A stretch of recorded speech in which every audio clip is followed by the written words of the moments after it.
Hello and good evening, ladies and gentlemen. Welcome to this week's new episode of Primetime Gaming with Mr. BoomStick and friends. And indeed, I brought friends. And you know something? We also have a very special guest joining us this evening. Thank you so much for checking it out, folks. We're going to be here for the next 90 minutes. It's going to be a sharp 90 minutes in and out. Two massive topics to get into. PlayStation State of Play in September? Question mark, because, well, Jeff Grubb, obviously, of Giant Bomb, and of course his morning show Games Mess, actually talked about not only is there going to be a state of play, not a traditional showcase, but a state of play. But folks, big news, you might be getting the PlayStation 5 Pro, the rumored Pro that everyone kind of knows is real. Maybe they're going to get a release date, maybe they're going to get a price. We have a bunch of stuff we're going to get into. Of course, on the second half of the conversation, you know, look, right now the Xbox community is a bit fractured. There's been a lot of changes that have happened, a lot of sourness between the lines, and there's actually been some talk of not trusting the brass anymore. Now, granted, I can understand that feeling, but there's also been talk where there's some in the community that think there's not going to be a new piece of hardware in 2026. In fact, two pieces of hardware, because that's the rumor. You're going to get a handheld and, of course, the box underneath the TV. Folks, I'm here to tell you, and I'll break down why this is. There is going to be a console in 2026. Now, 6 years after that, I believe there's going to be a console. Now, after that, maybe 2035, 2036, maybe not so much. But we are here, and there's still consoles underneath your TV, and you're enjoying it. But listen, we gotta welcome in our very special guest. Now, this is something I get excited every time we have new folks, new voices come on to the show. And shout out to Detective Seeds. Now, he is, folks, if you don't know who he is, a prominent, positive member of the PlayStation community, and more so than that, he is the king of platinum trophy hunting. In fact, he has a YouTube channel where he does reviews, and he's closing in on 16.5 thousand subscribers, which is a really big deal. And if you are into trophies, and a lot of us are, you should definitely check out his second channel that he started a couple of weeks ago, where he actually does trophy hunting and platinums these games that he's playing. Detective Seeds, brother, welcome to the program. Thanks so much for reaching out. Happy to have you here. How you feeling, man? Yeah, thanks, man. I appreciate the invite, and to be able to come on here and talk games, and to be able to talk about both PlayStation and Xbox, and have a good discussion from both sides. So I definitely appreciate it, and I look forward to it. Well, we're happy to have you, brother. We certainly are. And again, obviously, the invitation is always going to be open to have you back. So obviously, if you walk out of here and you're like, you know what, that was actually kind of fun. I'm always a DM away. So great to have you here, brother.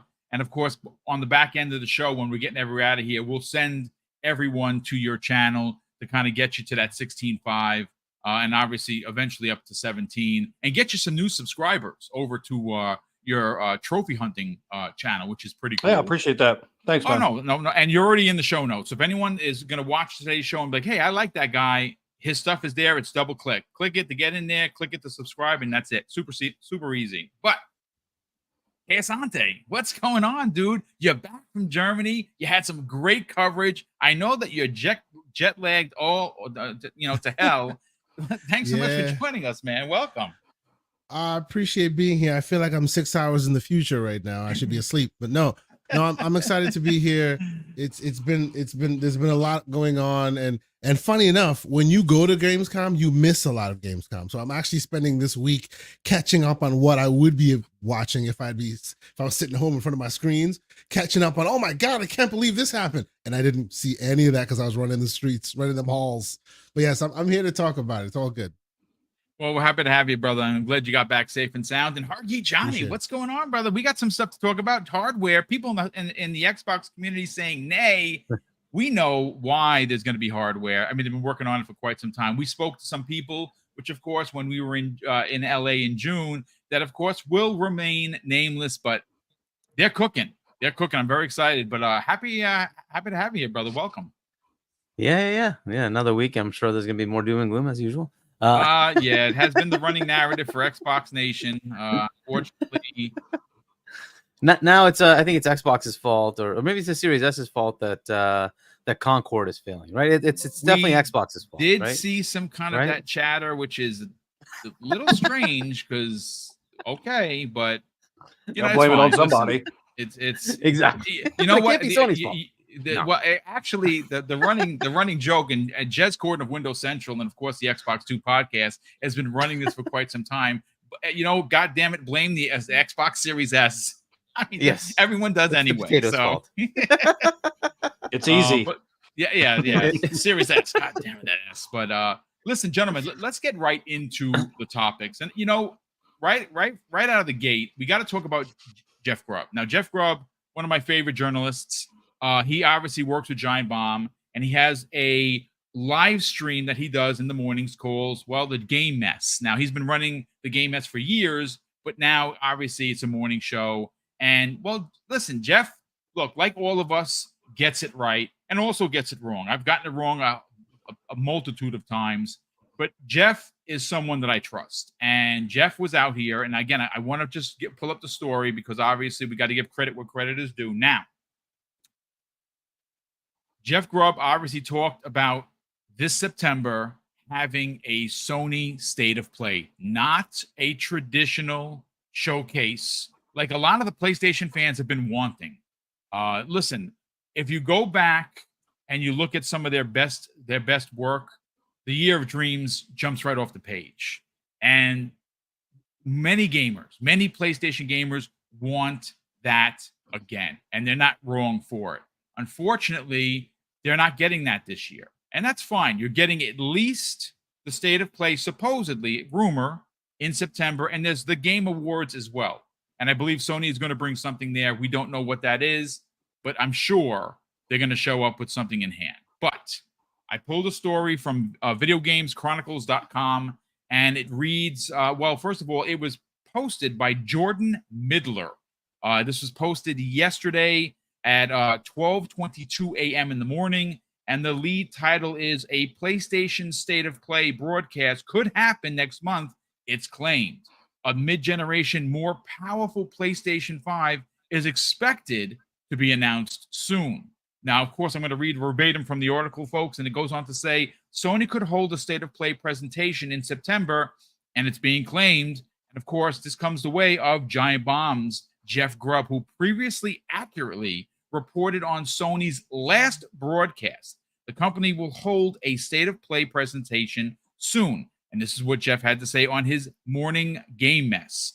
There is probably going to be a PlayStation State of Play, not a showcase, by the end of September. It's probably going to be late next month, September. And the story goes on to say, in the past, PlayStation State of Play presentations have been lower stakes affairs during which third-party titles that Sony has marketing partnerships with, as well as indie titles, are shown off. Larger titles do sometimes appear at these shows, but it's not the PlayStation Showcase style event in which the company lays out its next slate of exclusive blockbusters. So, of course, I'm going to go to our very special guest, Detective Seeds. Look, we have no idea. This right now is a rumor from Jeff Grubb. He has been certainly more right than he is wrong. It does make sense. Obviously, Sony had their State of Play right before all of the big festivities in June. A lot of gamers did not walk away happy with that. And it's, listen, it had a lot. I thought it was good. I think I gave it a 7 out of 10. Lego Horizon actually surprised me. It surprised me even more that that's going to switch. But that game, I'm going to buy that game.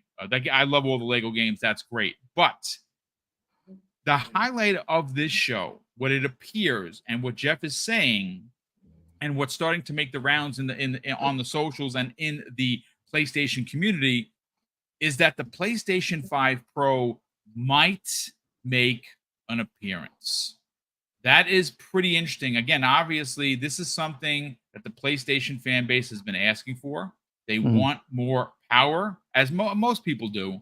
And this is an opportunity for Sony to definitely seize excitement going into the holiday. Now, obviously, you have Astrobot still releasing. I cannot wait. I'm so excited for that game. I'm a big nerd. I like platformers. I even nerded out and bought the controller because, well, I like that kind of stuff.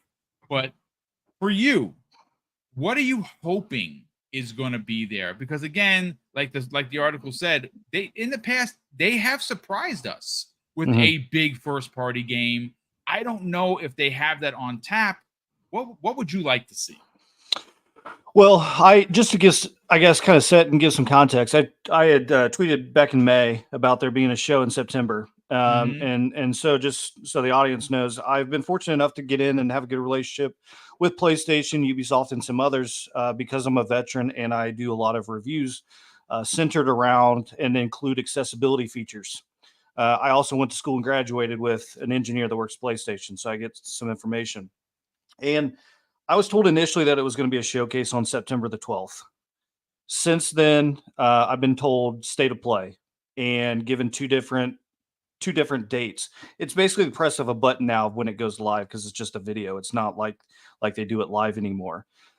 I have to be careful, like we talked about on commenting anywhere hardware because I'm under an NDA. But I would say that it wouldn't surprise me based off the information that's been put out.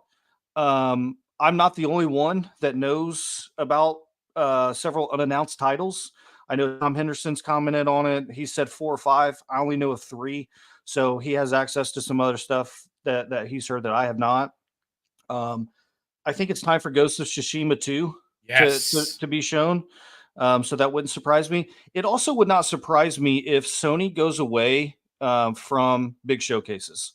Okay. And the reason I say that is I think that they are starting to focus, and we've seen this shift of when Jim Ryan was kind of going out and we saw the new leadership coming in of here's our focus for the next 12 to 16 to 18 months. I personally, and it's personal, opinion, I like that. And the reason I like that is it's tangible. I know based off their track record of what they've been able to deliver within that time frame of them giving those dates. And generally speaking, whenever we see those state of plays, we have some gameplay along with release dates. And I used to like the big showcases.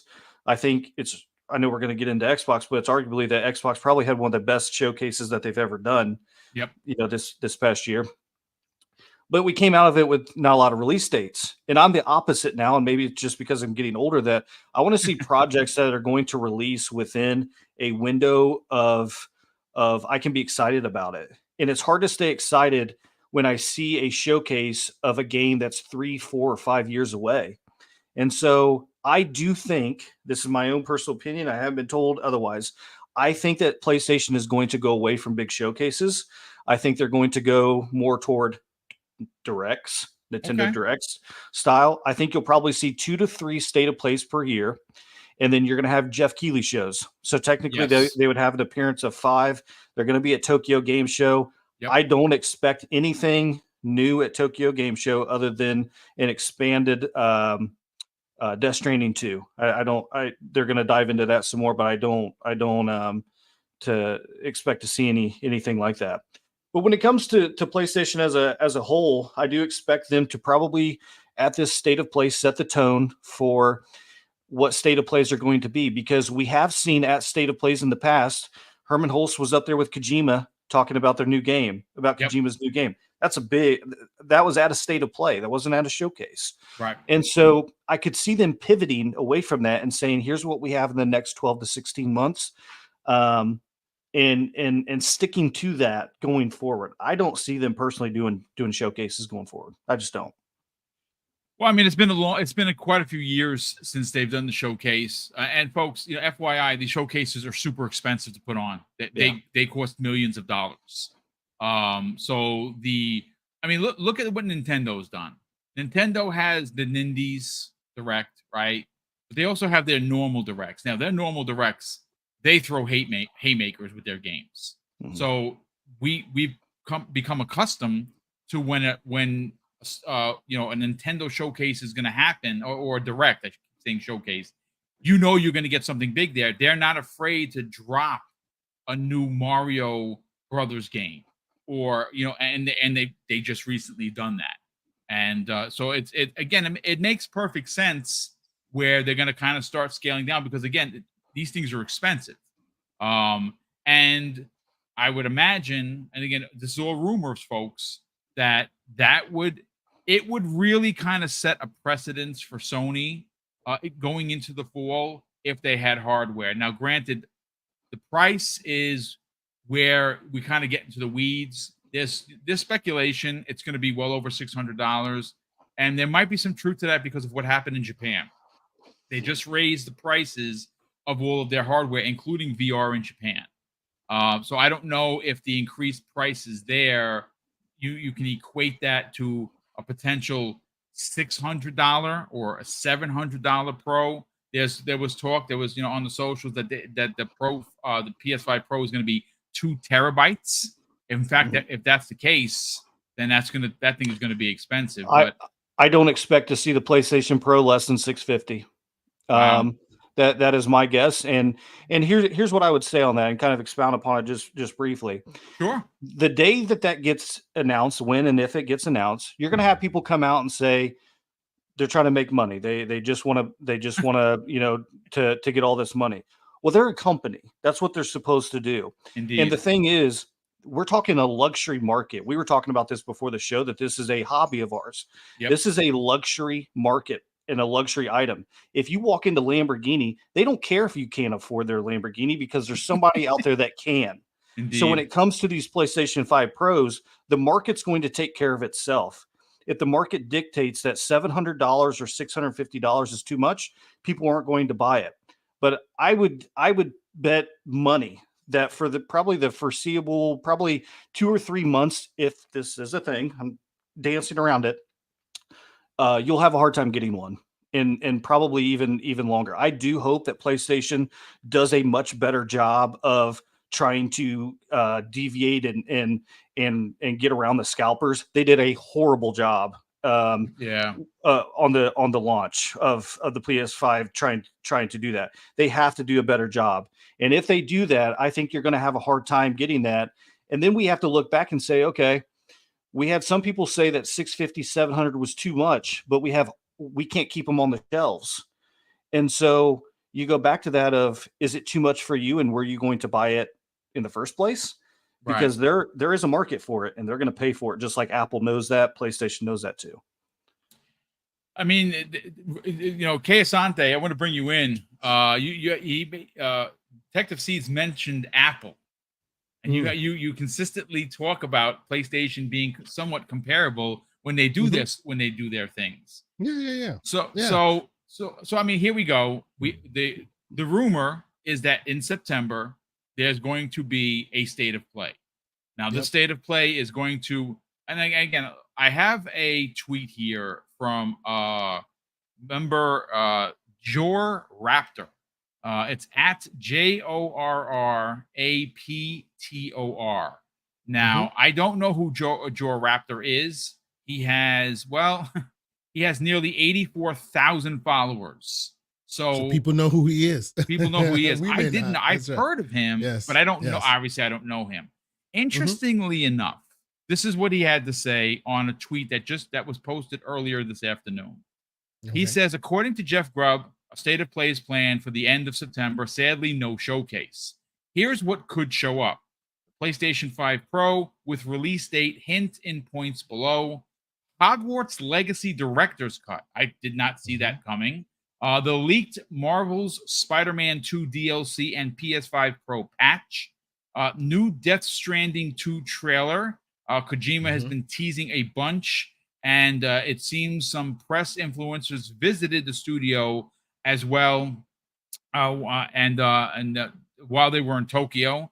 Let's see, Metal Gear Solid Master Collection Volume 2, which is, of course, going to be multi-plat, and that is, of course, supposed to bring us, and I can't freaking wait because it's one of my favorite Metal Gears, Metal Gear Solid 4 for current gen consoles. That's a really big deal. That was stuck on the PlayStation 3. Yes, please. So he goes on to say, additionally, updates on games that were already in state of plays before, Lego Horizon Adventures release date, but that has already been leaked by Sony themselves. Monster Hunter Wilds release date, more Dynasty Warrior Origins information. And he goes on to say the other 2024 games like Silent Hill 2 remake, which looks really good, the Until Dawn remake, and Concord Season 1. Now, he said he has a couple of crazy predictions here. And he says some God of War Atreus related. Yes, I'll keep saying it. Starfield for PlayStation 5 announcement. That would be quite shocking.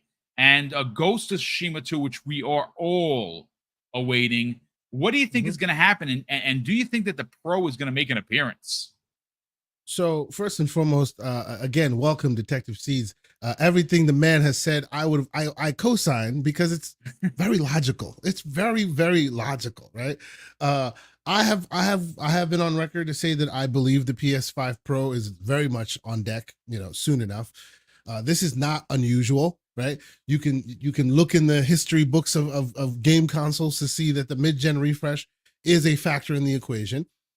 Much like the Xbox One X that came before it and the PS4 Pro that came before it, they are kind of tied to the current gen, so they can't go too far in the future direction.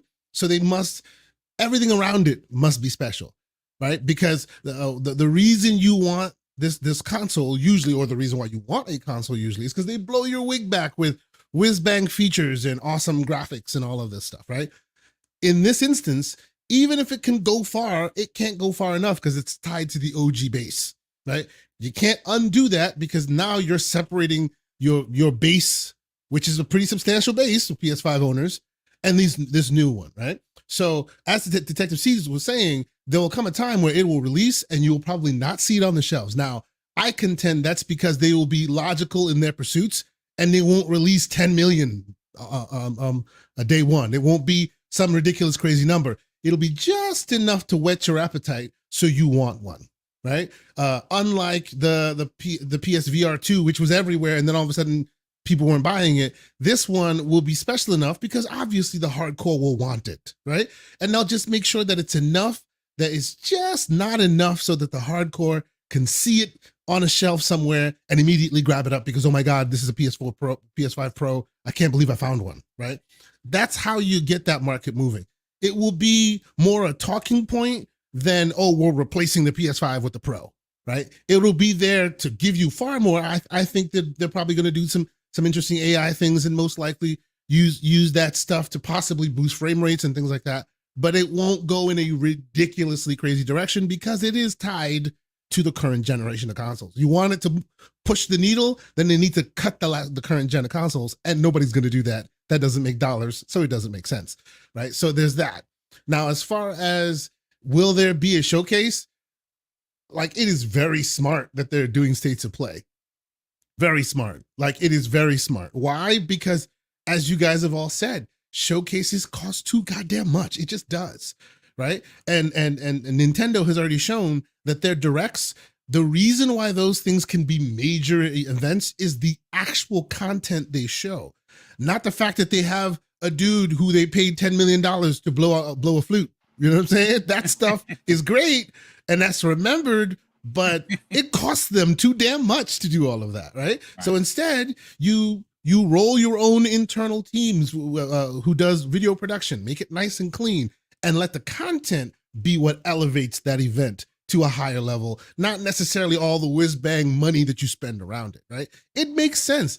Everything that PlayStation and Microsoft, for that matter, has been talking about now is we are no longer here to waste money for your benefit. We're here to make sure that that money comes back to us, right? That's the reason why, hey, these things are going everywhere. I personally don't think that's how you'll get a Starfield announcement, but I wouldn't be surprised. Let's just say I wouldn't be surprised, ladies and gentlemen. Money needs to be made, right?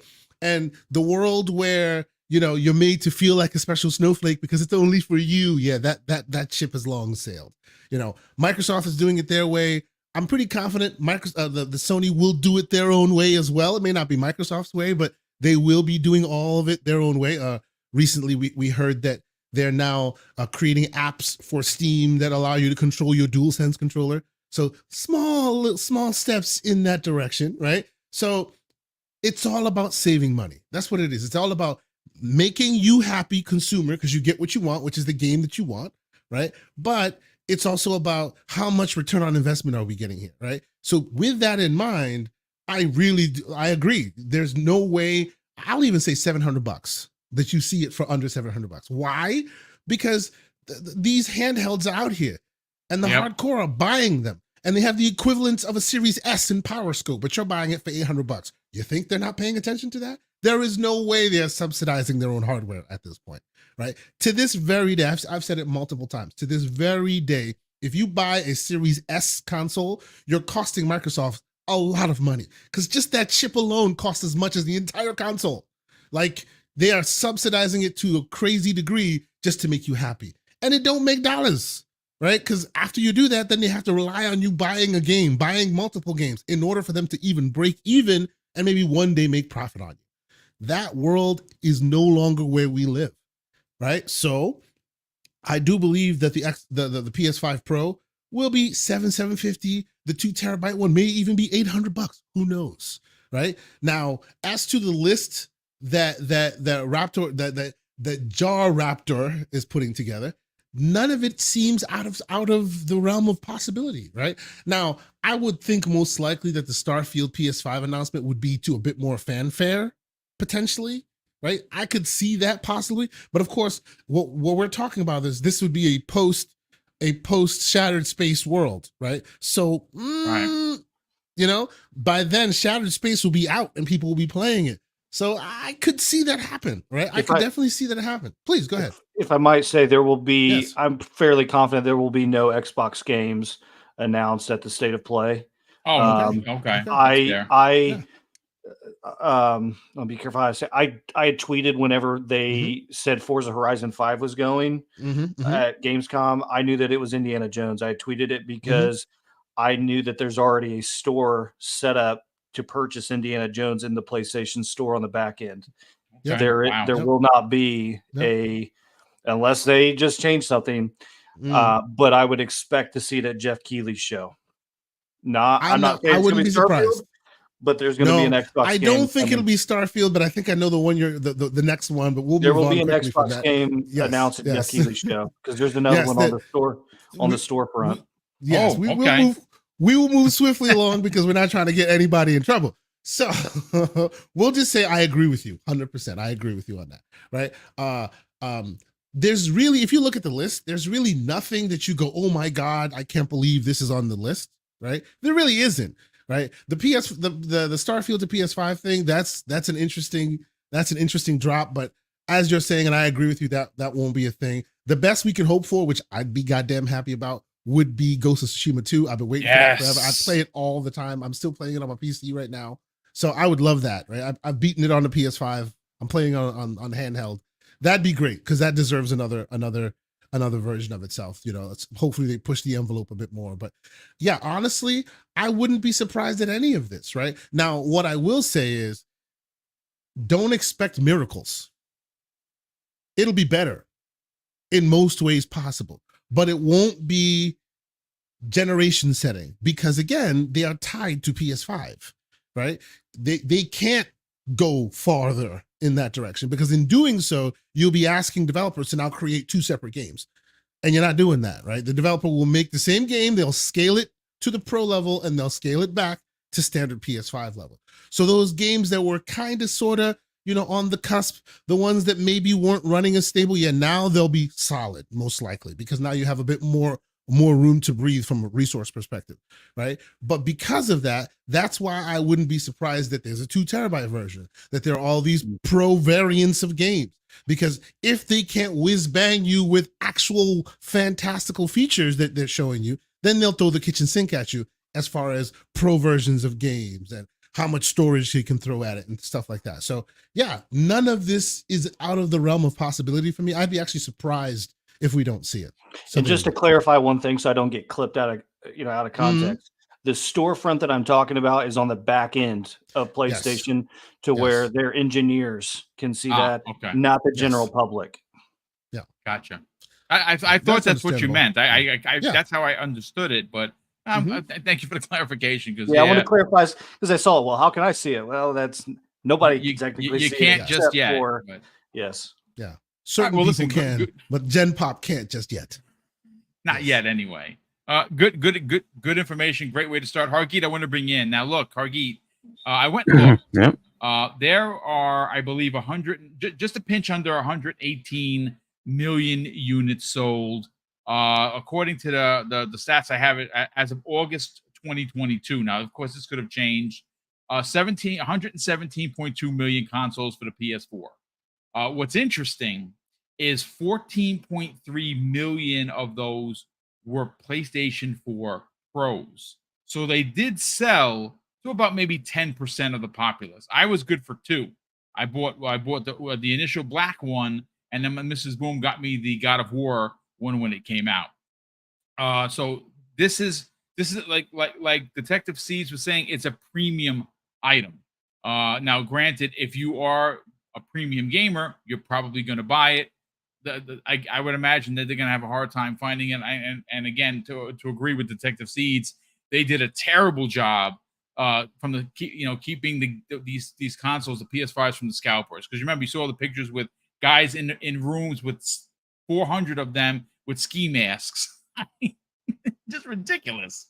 Hopefully that doesn't happen. If you want a PlayStation 5 Pro and it is out there, hopefully Sony will do something to allow the fans to buy it. But Hargeet, you had said on a couple of you've actually said this on many shows that you don't necessarily know if the Pro, them releasing the Pro, is going to kind of set Sony back from the next generation. Do you still believe that? It depends on how much co-development they're doing, right? So the problem with a console is you have to send out development kits to everybody. And when you send out that development kit, then you can't rev it to the next one. And so they have to then create the next thing, create that dev kit, and then send it out. And that's a years and years process, unfortunately, right? And so if they say, okay, PS5 Pro is coming this year, so the last year has been the dev kit going out to all the developers, right? Then they have to start the new dev kit next year. That will then start to ramp up in production to go to their development teams. And that might happen mid to late next year, right? And then, so whatever they're going to try to make, they have to make it like now, right? So if they've been doing it, great. Generally, that's not what happens, but that could be it, right? So it could be that they're set with whatever tech is available, or maybe they have to figure out the tech that's going to be available when they want to put it out, and they have to wait for that tech to be available to make a dev kit, to then send it to their teams, to then send it to third parties. That design cycle is what I'm more concerned about.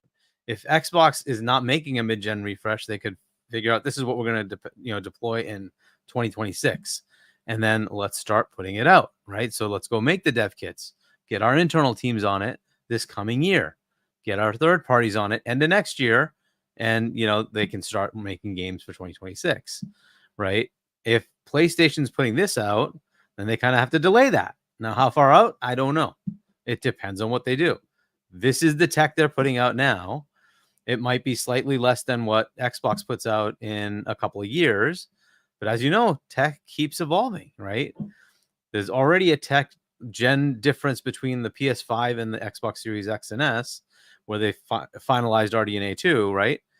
Not that that brought too many features, but it did bring a few features, right? And I don't know to what level they would want to go ahead, right? So if Sony's looking at, hey, I want RDNA 5, 6, whatever it is, they have to wait for that, right? So this is kind of the headache, right? So how far out do you go?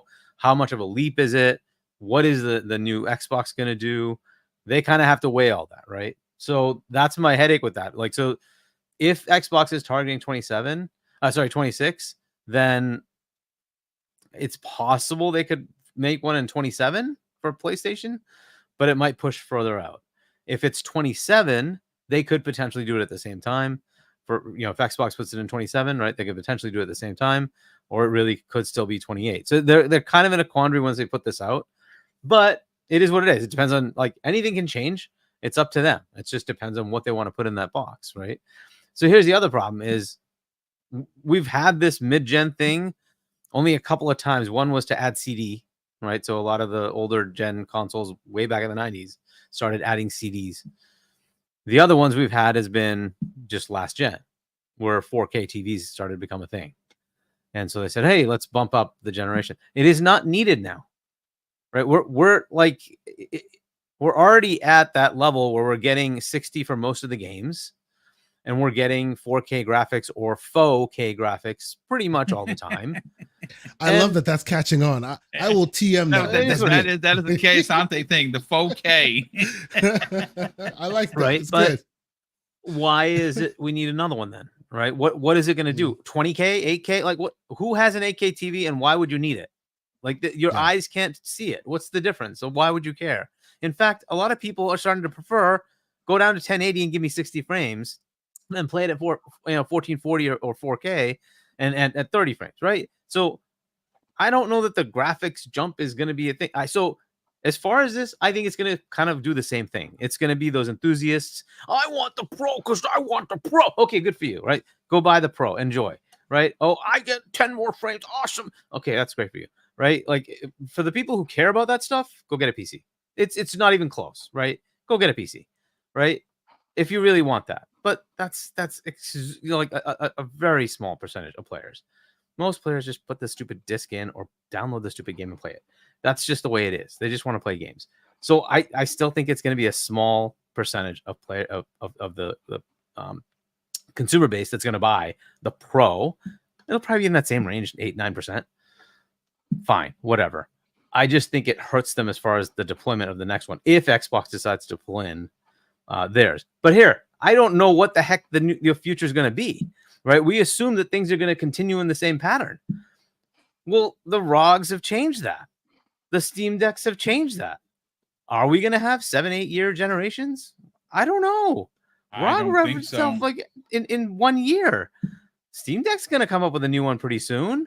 So how long are these gens going to be now? 3 years? 2 years? 4 years? I don't know anymore. It's like things are changing, and tech, especially with portability, is evolving. Your phones are getting ridiculous now. These things are pretty powerful, and they're going to keep getting more powerful. Well, are you going to ignore them? Not really. That's why AAA games just started porting over. It's just going to keep getting more crazy. I would pose a question back to you on that. If people are okay, I'm definitely not okay with 1440 30. I want 1440 60 or 120. You know, if you want to play on 30 FPS in 2024, more power to you. I don't. But I would ask then, why would we advance technology if people are going to continue to settle back into that, to what you said? I think that the goal is to continue to push technology and push that limit to where the market says we've had enough. And then at that point, they evolve something else. Like once they get to a point where we can't evolve, the quality and what you see anymore because of our eyes, then they evolve something else in that technology field. And so my question would be, why would we evolve technology if you think people want to revert back to that? I don't agree with that. So why do people buy a Nintendo Switch? Well, you obviously have people that want to play on the go, and you have people that want to play Nintendo. You have people that want to play first-party games. It sold more than any PlayStation, right? It's getting close to beating out the PS2. So why do people? But I don't care. Why do people buy it? Because they want to play games. Right, but what do you think that Nintendo Switch 2 is going to evolve? Or it's going to get closer. It's going to get closer just by sheer normalcy of higher availability of more performant parts, right? I don't think they're going to go crazy and give you a 400 teraflop beast, but they don't need to. Yeah. But it's the evolution of technology of where, hey, last generation we had 30 FPS, that was the standard. This generation, the standard should be 60 FPS with 1440p. And to go backwards on that, it isn't always, but it doesn't matter. You're still getting it, right? You're still getting it, and then even with that, you might get full 1440 with uprising technology, right? And to you that looks good, 1440 60, but it's not really 1440. It's using altered. AI uprising. Yeah. Okay. If that's good enough for you, great. But this is the thing: the majority of gamers don't care. They just want to play a game. That's See, just a Hargeet, reality. Hargeet, one thing that, and I agree with you, one part of the puzzle that is still kind of foggy right now that we won't know until we see it is Right. all of this has been driven by subsidization, right? That's why they go so far and never further, because they have to get a $500 or less box in your living room. No matter how much you want to push the envelope, you got to make the price palatable for normal consumers. When subsidization is no longer a factor in the equation, what does that look like? Because now they can push it. They can give you the 60 Sure, FPS if you're willing to with pony 4K, up, right? but how much As it were. price tag will they put on that box? And That's the how will problem. consumers approach that? That's the part that makes all of this super interesting. Because if you Right. always have that $500 benchmark as here and no further, you know exactly how much they're going to push. Well, we've already Because done if you it. look at We have the technology, Series S, it's already there. right? Exactly. And the Series S sells pretty well. Yeah. Right. It's not like it's 10% of the market. It's the majority. And then it's kind of switching now to the X being a little bit more, right? But the Series S still sells. And again, people are fine with it. It is what it is. It's right? That part of the puzzle is what's making everything dubious. Because if they still lived in that world where you buy my box, I sell you my game, and that's their main focus, and they got to subsidize, then we all know, if you've been around technology long enough, you know exactly the chips that are going in there. You know roughly the power level you're going to be hitting at. But in a world where they're like, yeah, we're making money off of the hardware and we're making money off of the software, now they're going to charge you. They're going to charge you almost mid-tier PC price. Yep. How will that look like? What will they put in it? That's where the interesting nuggets lie. So here's the thing. So the Pro comes out. What does it offer you? Maybe more ray tracing? Like what does it offer you? If you're saying like Detective C's, you're saying, right? We already get 1440, 60 is kind of normal, right? That's kind of where we are now. So what are you getting with this? Are you going to? We don't know yet because we don't know 1800. We don't know yet because we don't know the specs. Right. So I would hesitate to even say what it's going to offer me because I don't know yet. And I think that until that releases, I can say, okay, my PS5 base offers me this. I'm in the position to where I can afford to up my, what I'm getting. I want to, and I think that's the difference. But it's the option to do that, and I love the option of being able to do that. If someone came to me brand new to gaming and said, hey, what should I get? I would say, if you have the budget, I would get a PC. That's just me, because you're going to have access to a lot. Yeah. And then from there, my suggestion would be PlayStation 5. And then once you've got that, then you can Nintendo Switch and you've covered your games. You don't have to I would skip the PlayStation. There's no point to it. If you have a PC, you can play all their games. You're gonna have You're gonna have some people on PlayStation that want access to those games quickly. So as soon as they release, as soon as they release, that's a FOMO person. But if you have the budget to do both, that is what I would tell you to do. Yeah, I would definitely do the Switch though, because their games. Well, you can emulate, I suppose, but I just think that having that option as a consumer is good for me. Is good for consumers to say, here's the base. I want more. But look, this experiment's already been done, right? We did it with the PS4 Pro, and it wasn't the majority. It was very small. Same, by the way, the One X was very much similar. I mean, they sold what, 10%. 14. Hold on a second. I got the numbers right here in front of me. Yeah. Out of 14 million, 14.3 million as of January 2020, when the new generation started. So they're at half of overall Xbox sales, right? For the Series X and S. Because they're at what, 30-some million? But you have to look at it from a PS4 perspective, right? Right. But I'm saying you have the option to upgrade. So if there is even the slightest option to go from, say, 30 FPS to, hey, you have to hit 60 to get the stamp to go from on a customer base perspective, you have to admit the vast majority of the customers didn't give a damn. The vast majority of the customers continue to buy a PS4 base. I don't know what the differential is once it came out. You have some that upgraded, but it was absolutely the dominant platform. For sure. PS4 Slim absolutely 100% destroyed the PS4 Pro in sales. Yeah. That's absolutely what it was. But I'm just saying the option to do that, even if it's a 10% increase, people are talking about this 10%, increase on the CPU. That's 10% that I don't have on my base. And if I can afford to buy it, I'm going to buy it. And that's what I like as a consumer. I like the option to buy it if I want to buy it. Sure. Sure. And At $800, I would have to start, suggesting it's time to go to PC, right? At that level, you If really you- are just so close. You might as well just get PC. and I have both, that, and Yes. that's why I continue to say it's a luxury market. People make Indeed. decisions in Yeah, a it's luxury an market. odd one to me because I don't get what the value is, right? If I get a mid-range PC, say $1,000, I'm still going to outdo the Pro, and I'll have access to everything, literally everything. So what would be the point if you already have a PS5 base? The upgrade it's up to you, right? Is to see the value. Cool. You do, and I think it's more of an enthusiast thing that you're like, I want the extra. Okay, cool, right? For me, I would say, why? I'm not getting 4K. I already have it. I have a 4090. What am I going to get with this? Well, you're not going to get a 4090 for $1,000. No. But you can get a 4060. You can get a not for 4060 $1,000. PC. 4060 is a $400 card. 4060 is $400 with everything to build with that. everything it's not under $1,000. $1,000 easy. Yeah, because you don't need to, like, you can get a 5800 X3D. You can get 32 gigs of memory, motherboard, all that. Yeah, you can do that in $1,000. You can build a PC at $1,000, and it'll have a very kick-ass system that's still double the power of a PS5, a base PS5, right? So the base PS5, that's good right? enough for most people. Yeah, base. Yeah, and this is not going to be that much higher. We'll see, right? Yeah, we just there's don't gonna know be yet.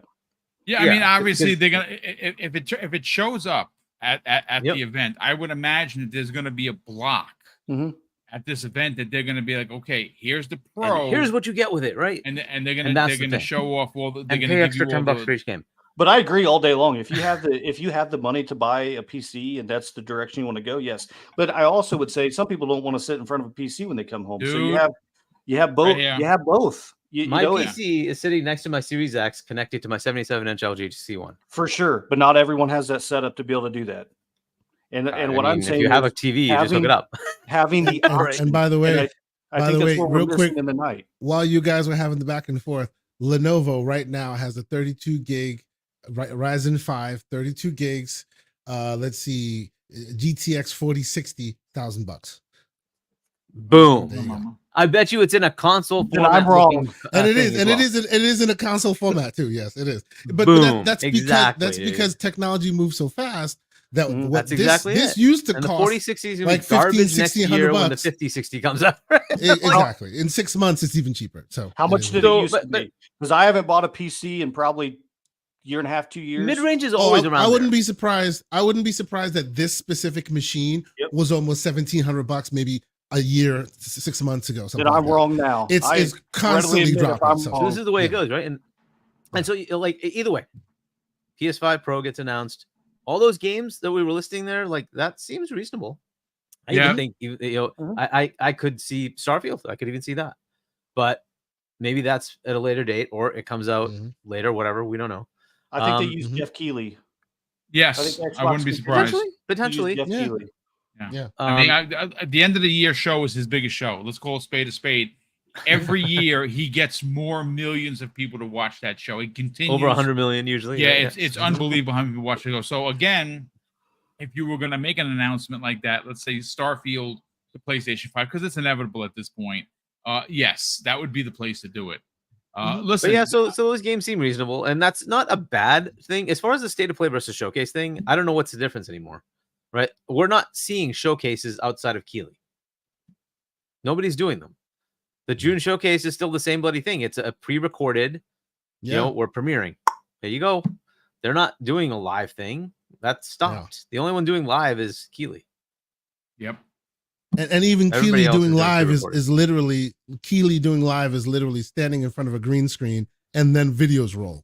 They're not what they used to be themselves. They're also Yeah. kind of hybrid. Like I was on opening night live. It's basically him introducing videos in the background that you watch on YouTube, And I also have to admit, I kind of don't like them anymore. They're like the bringing people out to talk slows things down. Mm. I kind of like Especially when trailer. they walk like Al Pacino and they take forever to get up there.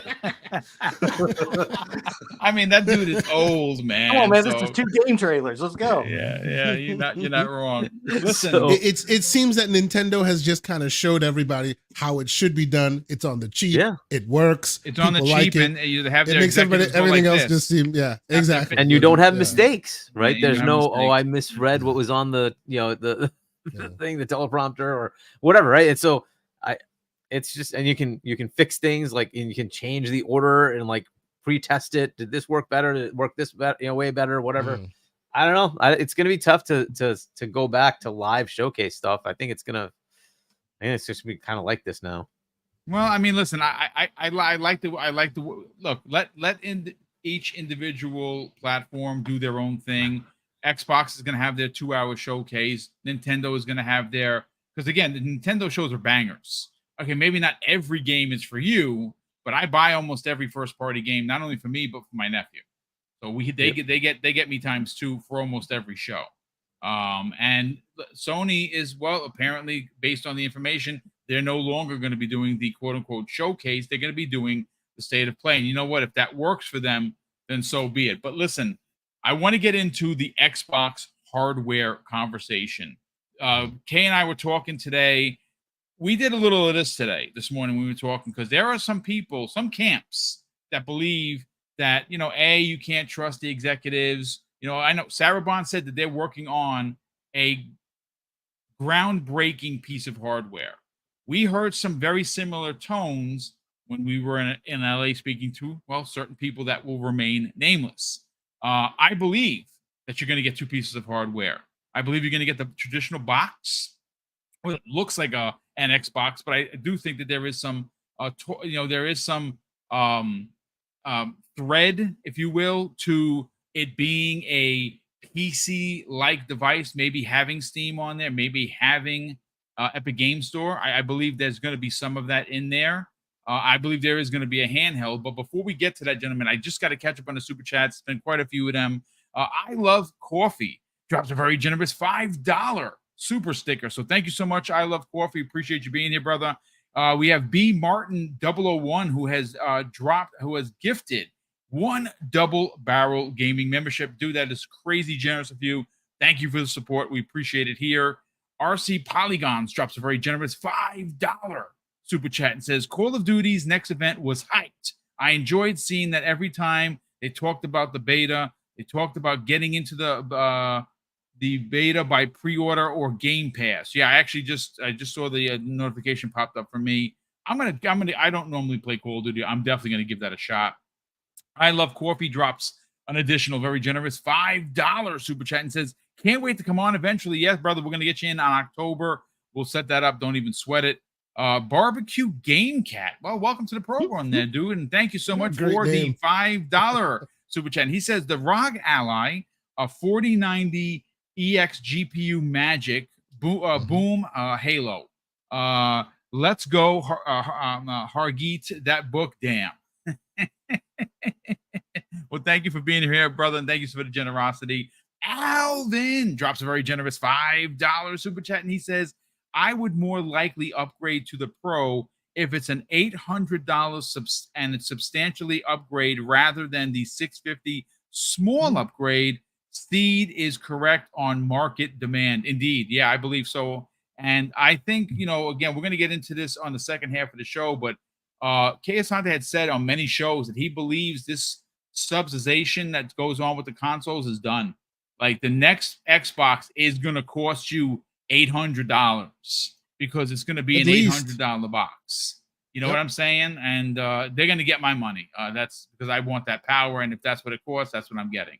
Let's see. We have BT Maverick 707 drops a very generous $5 super chat and says PlayStation showcases aren't stacked like they used to, be, because it takes them a lot longer to make a game these days. Lost years making single player studios go gas. I mean, there may be something to that. I mean, that's why Jim Ryan is not there.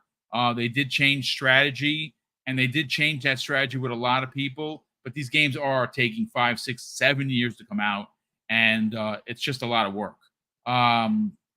Mr. Too Opinionated drops a very generous $2 super chat, and he goes on to say, Xbox not being a real option seems to be the future. I mean, I know that people keep talking third party. I mean, they're the biggest third party maker in the business, but that doesn't mean they're just not going to have consoles. They're going to have consoles. 35,000 plus people, 35 plus million people bought Series X and S consoles. I would imagine that maybe it's not going to be as high. Maybe it's higher for next gen. I don't know, but if they have customers that want to buy a console, at least, and again, this is where we're going to get into it. Put the Band-Aid right off over here.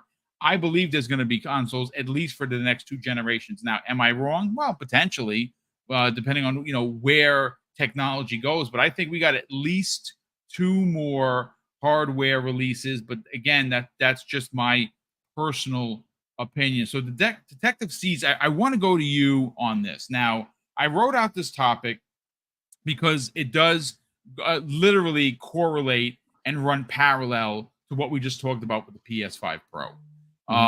Now, there is a growing number of mistrust, and I would even dare say that the Xbox community as a whole is fractured.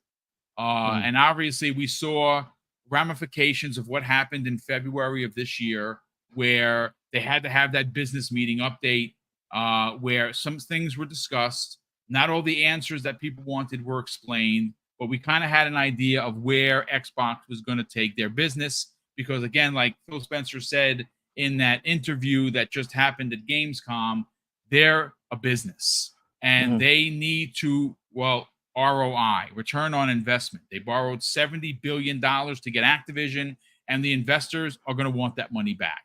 And unfortunately, very similar to Sony, the fan base, the hardcore fan base isn't enough. So now we see, Indiana Jones is going to be multi-plat. That's going to be releasing in spring of next year for PlayStation 5. It's probably going to sell very well there. We also hear Forza Horizon 5. We also hear Starfield. Is that the whole slate? Is that the burger, shake, and fries, Halo, Forza, and Gears? Well, we don't know. But I the do Holy want Trinity, they call it. I call it the Holy Trinity because that's what holds up the brand. But I do want to get your opinion on this, because obviously, if PlayStation is making a Pro, which we believe that they are, they're going to make another piece of hardware. I don't know if like Hargeet was saying, does a Pro hinder what they do in 2026, 27, 20, or 28? We don't know, because we don't even have the Pro yet. Yeah. But my question to you is, based on some of the moves that Microsoft has done to ROI, which is, of course, again, return on investment to get that money, they're going to start putting games. So they've shifted their ideology. It's changed. Games are going to be everywhere.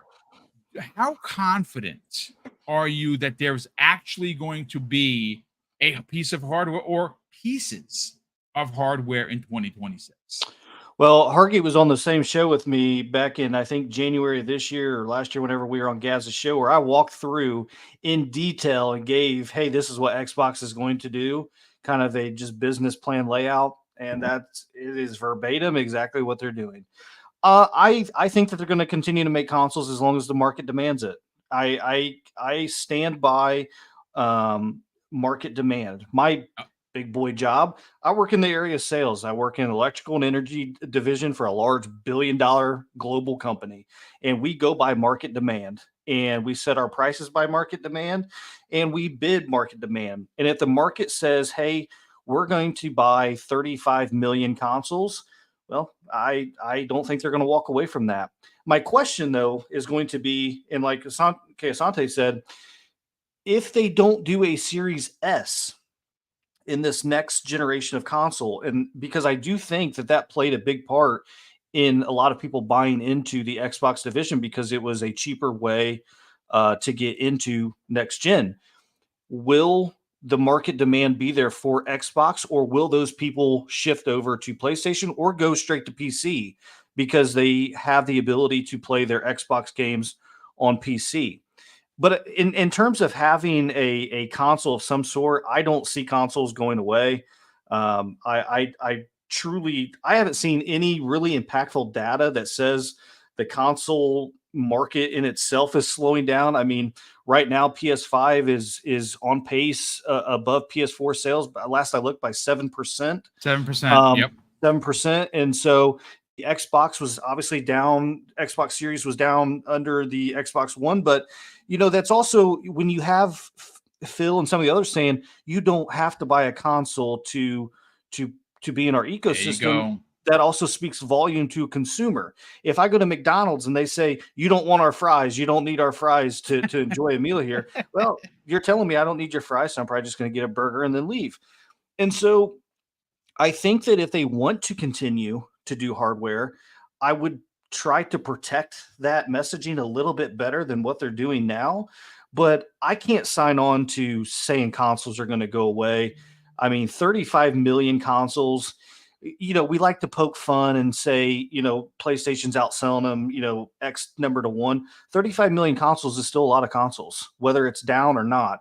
That's still a lot of people that have bought into your ecosystem to play on a console. And so I think that, I don't own an Xbox anymore just because I have a PC and I did not see a need for it. Both of my boys have Xboxes and they both have PlayStation 5s and they're spoiled. So, but it's like you said, you are going to buy that next generation of Xbox.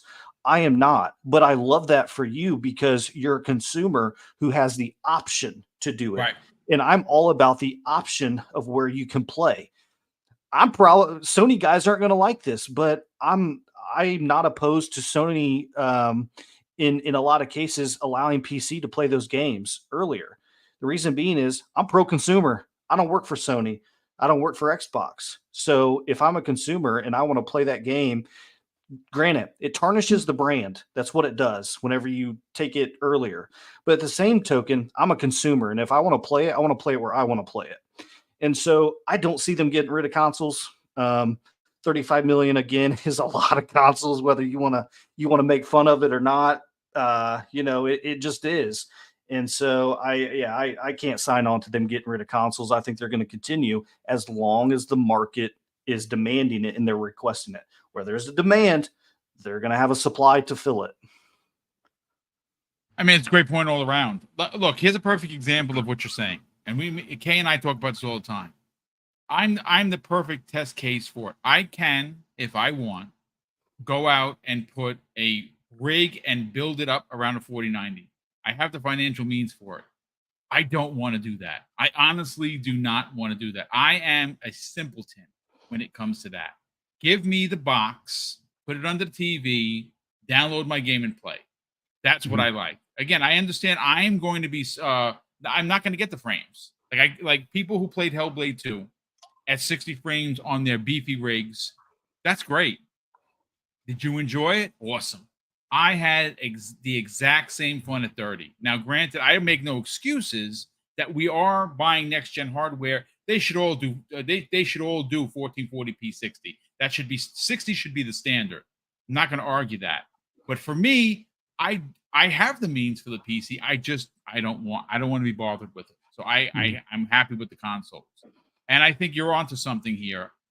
Market or the market itself dictates where a business is going to go. If there is a demand for it, and there are 35 million people that bought an Xbox Series X or S. Now, I can't say that's going to be less or more. Do they hit 50 million before this generation is over in 26? I don't know. I mean, what's going to move people? Games. Not so much exclusives anymore. Value. We're in a market. Nobody wants to talk about this. I know people make fun of me all the time about the whole, cream cheese is $7, but that's a freaking reality, man. Everything is super expensive. So if you are a casual gamer, you're not going out and buying a freaking 4090 rig. You're just not going to do that. You're going to get a cheap console, whether that be the PS5 or even the Series S. And then when you start to see things like Call of Duty in Xbox Game Pass, they're going to gravitate to that because they can afford it. They can afford to be a part of the conversation. So I don't think the consoles are going away. I really, in my heart of hearts, believe there's at least 2 generations. Again, there's definitely going to be one. Is there going to be one at 5 years later? And you know something, like Hargeet said, what is that generation? Because it used to be 7 years. Now it's kind of like 5 years. And now technology, is it going to be 4? If I can add one more thing here, Please, because go right ahead. my one caveat to the consoles is Xbox has got to do a better job with their cadence of games and a cadence of games at quality. I mean, you look at Black Ops 6 is going into Game Pass. I'm pretty. Correct me if I'm wrong, but I haven't seen any real marketing about it. I don't even know if they're allowed to talk about it, that it's going into subscription service. But I wonder how many people are going to join Game Pass just for Call of Duty, because if that's the only thing they play, they're paying 200 and what is it, 200 some dollars a year 240, just I to think play it is, Call of give or Duty. take. Yeah. So at some point, they're going to go. Not if you do it the right way, right? Like, I have a video on this and I put an article out there. If you buy the discount codes, it's cheaper to use the Game Pass than it is to buy the game, because you still have to pay for a Game Pass core to have online. Okay, yeah. If they eventually take it off, see, I'm a buyer. I'm not going to say that I don't use Game Pass. My kids use Game Pass. They love it. They get their money's worth, and it helps me because they get access to a ton of games that I don't have to freaking pay for. So I'm not going to sit here and act like a hypocrite and say that I don't. By the way, since you're paying for it, definitely take advantage of the discount codes. Go to like CD Keys or Eneba, and you can get a quarter for like $20. So it's 3 months for $20. It's definitely worth it. Way, way cheaper. I'll send you the links. Yeah, so that'd be awesome. I appreciate it. Because I'm a Sony pony, so I don't know any of this stuff about Xbox. Apparently, no. So I just $30. Did I say 20? It's $30. $30. It's $10 a month. The one thing that I want to see from Xbox in order to continue with the consoles is their cadence of games has got to be better. And the reason I say I don't like these big showcases anymore, we had this massive, what I call massive showcase, because I thought it was awesome for Xbox, but you left with really no release dates. And then we come out of that showcase, and then you see that Towerborn is going into PC early access, and really, when it comes to Indiana Jones, I will be able to play that on my PS5. Granted, I have to buy it, which I don't care, but I'm going to be able to play that probably before your core or standard members in Game Pass will be able to have access to it. And I just think that if you're going to be able to, continue to entice people to join that ecosystem and keep them in that ecosystem, you want to give them games. And I just don't understand. They have so much property, how they cannot get games out at quality to fulfill that. And yes, I always say it's the S. There's something going on there that it's the S. So but I'll give you a counter to that. Okay. Do you know the number of games each has released since this gen started? Colt posted it, but some of those games that he posted on there were on PlayStation first. So I would say that we have a difference. I mean, output's output, right? So you can't tell like the studio didn't make a game, right? So 14 games each. It's dead even. About first party. This is first party output only. First party output only. It's dead even, 14 each, and the meta is it's just shy of 81 for Xbox. It's 83 for PlayStation. So quality wise, they're just about the same. Nintendo's worse, by the way. Nintendo has lower quality, but they have more games. So just to put it in perspective. So this generation, you have 5, 6, 7, 8, 9, 10, 11, 12, 13, 14, 15, 16, 17, 18, 19, 20, 21, 22. Yeah, and you will count a lot of things that are not first party as first party. First party is primarily worked on by a studio that is owned by PlayStation. For sure. Yeah, I know the difference between first and third party. But what I'm looking for, I don't count remasters. Well, that's your opinion. Not everyone shares that, but what I'm looking at is the access, is the access to it. So this year alone, and I'm just going to say it, aside from Hellblade 2, Microsoft Flight Simulator, your game that's going to save Xbox this year is a third-party exclusive. It's Stalker 2. It is what it is.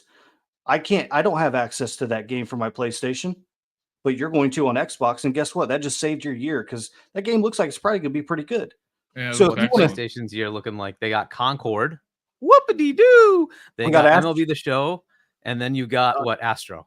Do you want me to go through? Do you want me to go through the third-party exclusives that you couldn't play? I don't do third parties. I'm sorry, that's baloney because you can lock down things, and then doesn't matter. The Final Fantasies are coming over now, and the Stalker is probably going to go to PlayStation. Like I don't like. Yeah, man. You have access. Access is access. So that's your opinion. but do I have access to it? That's what consumers look at.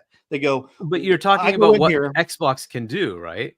So No, Xbox can only do to so be much able to with their use- studios, right? You're saying that their studios don't put out games. I'm their just studios countering that and narrative. deals. You have to do both. But you didn't say that. You didn't say and deals. Well, I'm saying You and said deals. their studios don't both. put out That's games. logical. Xbox isn't putting out games. Well, they are They're putting out not. games. Not But at they a good are. cadence. What? How many games did PlayStation first party put out in 2021? MLB The Show. Let me go through them. Ratchet and Clank. I got the whole list on my phone. That's it. Those are its 2 games. They had Returnal, but Returnal was not first party because they had an own house. Returnal, Ratchet and Clank, Ghost of Tsushima. No, I just said it. Returnal was not owned. It was not. Housemarque was not owned by PlayStation. So did we have buy them access eventually? to it? Did we have access to it? I don't care about access.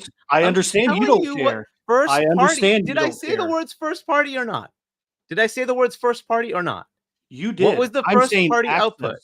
Access to it. But those are different things. I know that you don't Xbox care. Can't control what access I'm saying is, as much as I know that you don't care. I get that. We've been on podcasts together. I know you don't care about that. What I'm saying is the access to the game.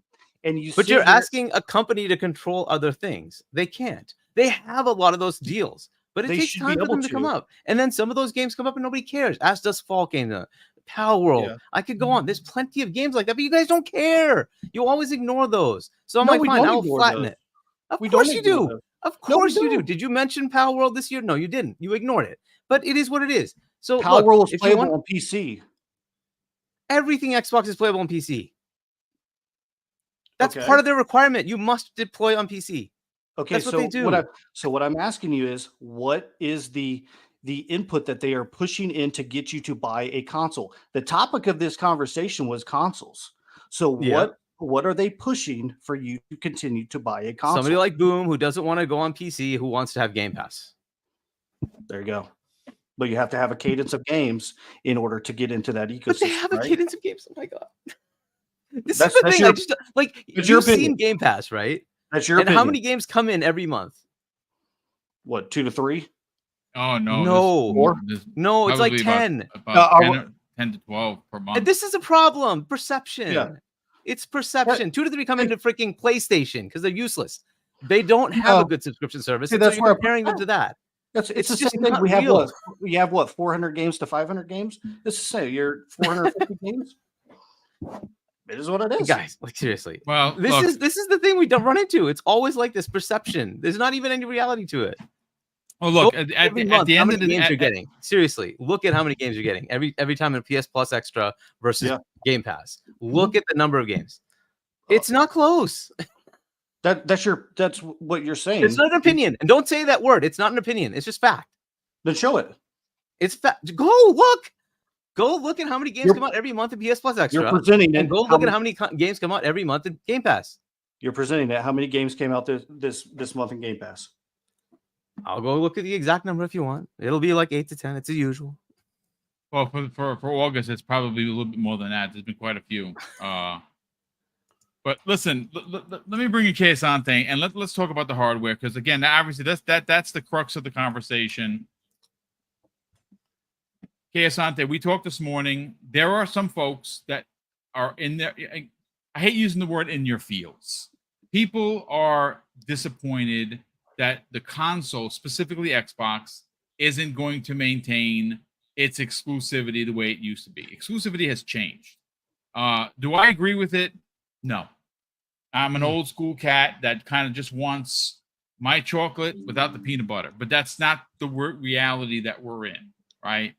Games are going to be going here, there, and everywhere. I personally don't think that because a game like Indiana Jones is going to be on PS5, that should equate no hardware for 2026. But we've heard it. We've talked about it. Mm-hmm. Well, how confident are you that we're going to get hardware in 2026?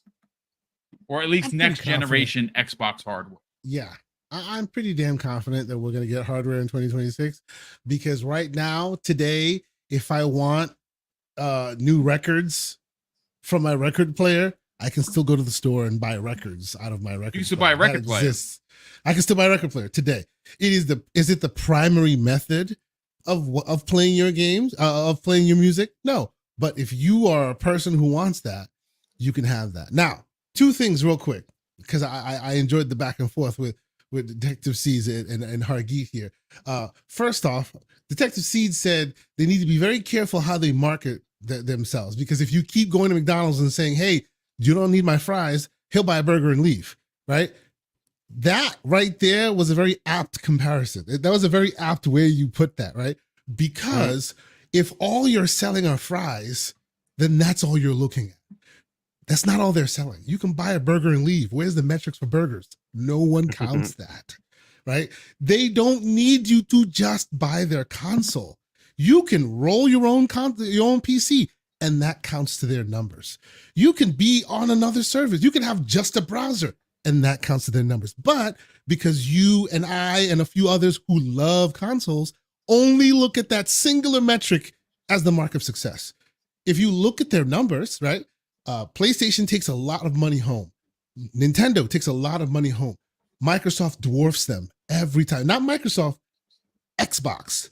Because they take far more money home. But because they're not selling that all special console, they're considered losers. Because we love consoles. And we, I bet, are the last generation of console loving players. Because let me tell you, I have been trying to indoctrinate my kids for a long time, and they want nothing to do with that console. They just don't. Many of them find different ways of gaming. So there's that, right? And the second part, which was the argument of what PlayStation, what comes out on PlayStation Plus versus the Game Pass. Just a cursory glance this month. Xbox Game Pass, 11 titles. PlayStation, 1, 2, 3, 4, 5, 6, 7, 8, 9 titles. So that's for August. But the total is $755 on PlayStation Plus to $537 in Xbox Game Pass.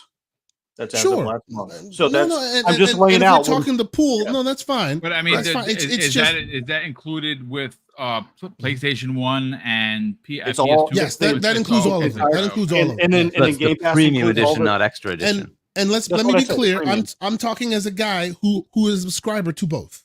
Yeah. I am a subscriber to Game Pass Ultimate, and I'm a subscriber to PlayStation Plus, the highest tier. And more often than not, I game on this guy. I have an Xbox, I have a PlayStation, I have a PC, I game on this guy. Why? Because I can't sit down, I gotta go, I can game on this guy. Right? You travel you get your Game Pass on it. I travel a lot. Yep. When I was in Germany, I gamed on this guy. Black Myth Wukong, right here, baby. That's what we were doing, right? And I just installed Star Wars Outlaws on a big old PC. Guess where it's all installed? Right here. Because I will most likely play it here more than I play it anywhere else. So it is what it is. And that's probably why Xbox gets more of my time, because I can take those games with me, and PlayStation, you kind of can't do that, right? So it is what it is. As far as the hardware is concerned, right? I honestly think that the problem we have is because we are gamers of a certain age. Right. I've spoken about it.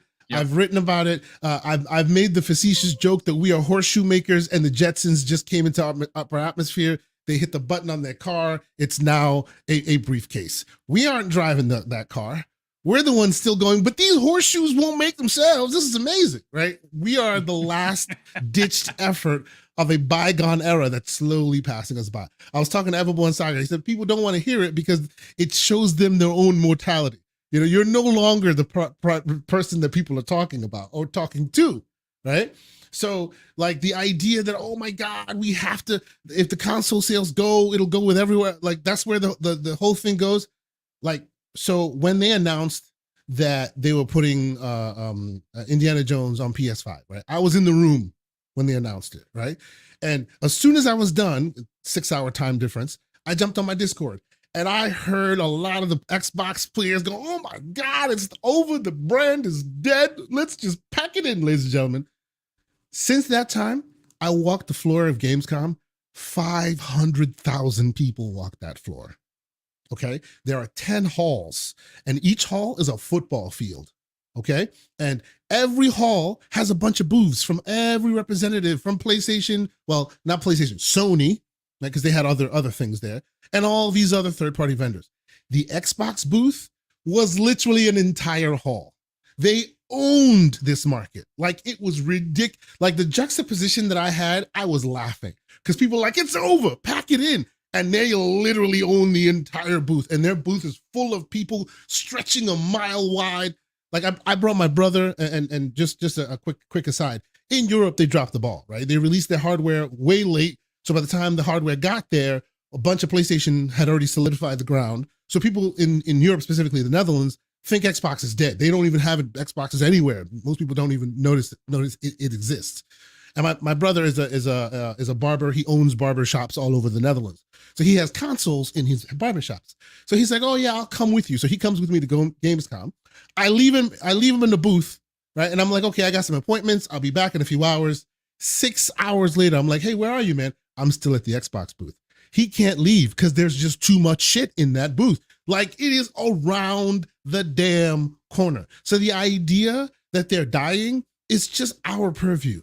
Those of us that are so knee deep in the consoles and the controllers but we're not the target audience anymore. And yes, it is true that you will feel slighted, right? For me, I understand it. I have always had a very transactional relationship with all of these vendors. You give me something I like, I will buy it. You don't give me something I like, I will no longer buy it. Ubisoft is getting my Ubisoft Plus money this month and maybe next because of Outlaws and Shadows. After that, if you're still worthy, I'll keep you. If you're not, see you next time. That's how I have always worked.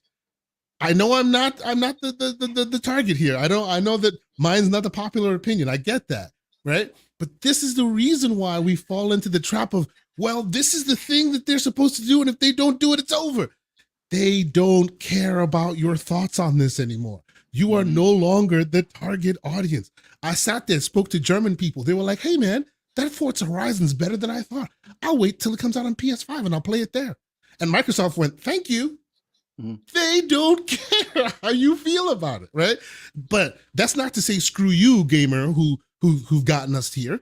If you're here to play games, we will always have games for you. If you are Detective Seeds and you want to play, what do you call it, Indiana Jones on your PS5, have at it. It's $70. We'll get 70%. PlayStation will get 30. If you are one of those console gamers of ours that you love our stuff, you play it where we have, guess what? It's part of your subscription. Whichever way you choose to fall, right? If the Detective Seeds thinks, that's not cool, he'll get a Game Pass subscription or he'll load up a browser and he'll play it there. It doesn't matter. As he was saying, it's about the options. And the idea that we cut other options away because we must win it is a long forgotten, some of us hold it dear, but it doesn't make dollars, so it doesn't make sense. That's just what Microsoft just wants your money. I mean, like PlayStation, they just want your money. And the reason I push back, Detective Seeds, go ahead. Yep, go ahead. No, real quick, I agree with you wholeheartedly, and I bet, mark my words, they'll need to see some ROI, but as soon as they see some ROI, Sony's going to be moving in a different way. As soon as they see how much money it will make Microsoft to sell all their wares on the PlayStation platform, moves will start being made. I'm not saying directly the same moves, but when one company is making that much money, you're not going to sit there and go, yeah, they could do that. No. I think they already are. Become open season. That's right.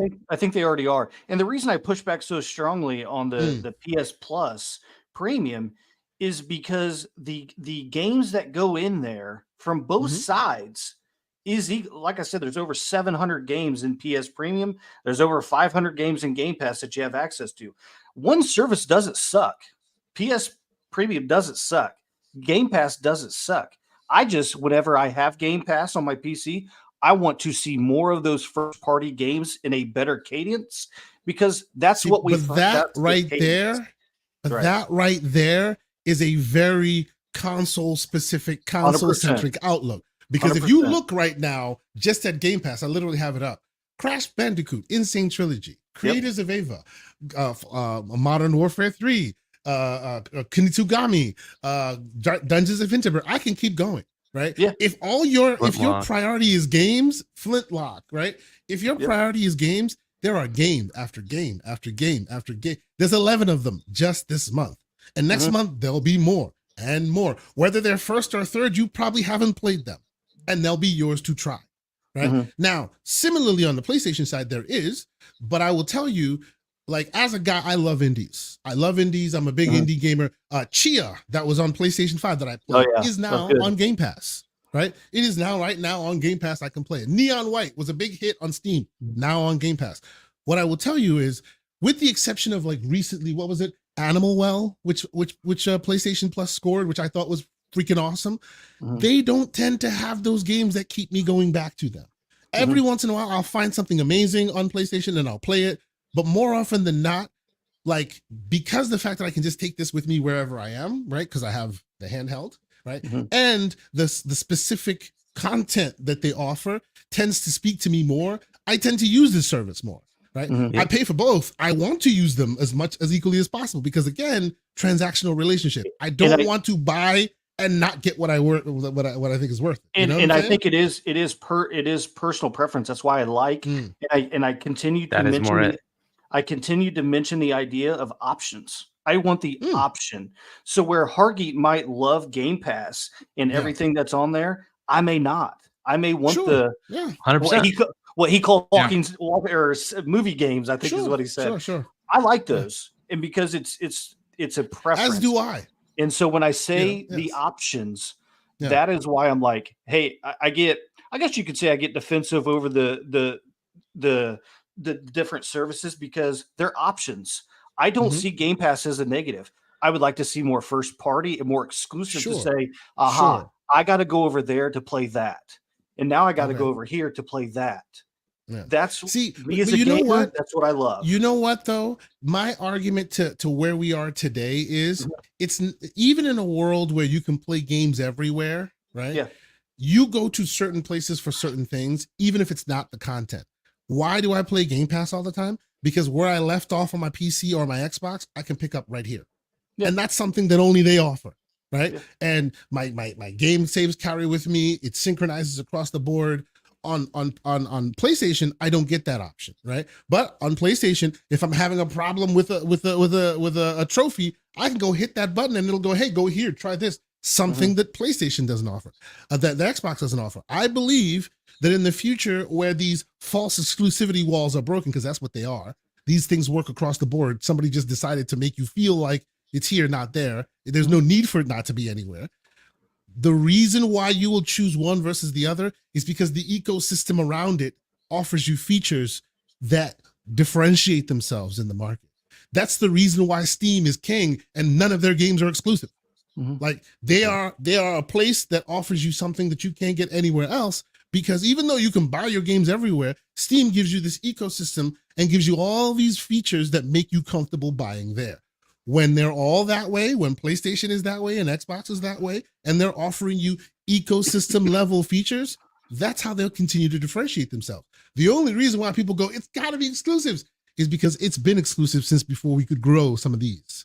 So it's hard for us to differentiate that because that's all we've ever known. I mean, listen, great points all around, Hargeet. I want to get your thoughts on the next gen hardware, because again, not on social media, so good for you for not being on social media, but you do have Discord and you see that there is a running narrative. Again, there is a mistrust with the Xbox breast. And again, I can't say they didn't earn that. Obviously they're doing things that are untraditional, but what I believe they're going to continue to do, and maybe that's the hopium in me, is continue with hardware.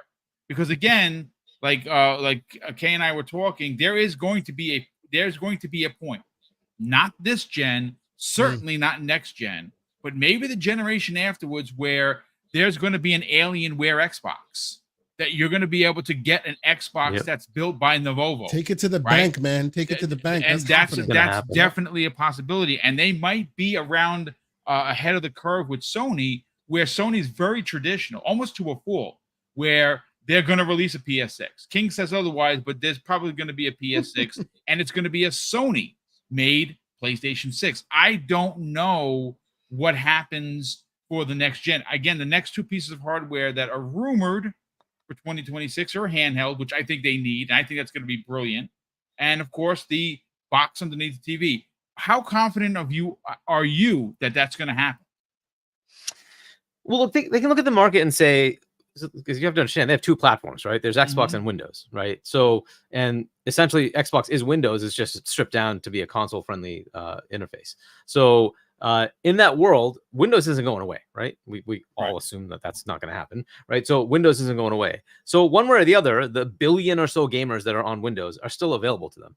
Now, what do they do with that, right? And so is it going to be console for boom, right? That says it's a lockdown device that's somewhat disjoint. Now, they've been working towards with their development kit, which has caused them a little consternation with older games, right? Like Capcom thing that happened, whatever. But their development kit is you want to make a game for Windows and Xbox, you're using the same dev kit. So it's if you want to make a Windows game, you can check a box and now it's on Xbox, right? That's Xbox One, One X, Series S, Series X. It's been that way with the GDK, yes. Right. So they switched that at the beginning of this gen, right? That gave them a little bit of an issue because that meant people had to go learn it during the middle of, in the middle of a pandemic when they can't go to the office. That's a pain in the neck, right? But it is what it is. They did that.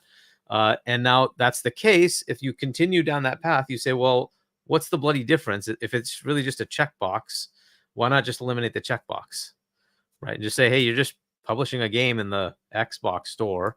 That is the Microsoft Windows Xbox store. So it's the same bloody thing. It just takes away the problem, right? So if you eliminate Microsoft store and Xbox store and you just say gaming on Windows is the Xbox store, or go buy Valve, but Xbox store, when you're publishing a game, you just say, I put it here and you're done, right?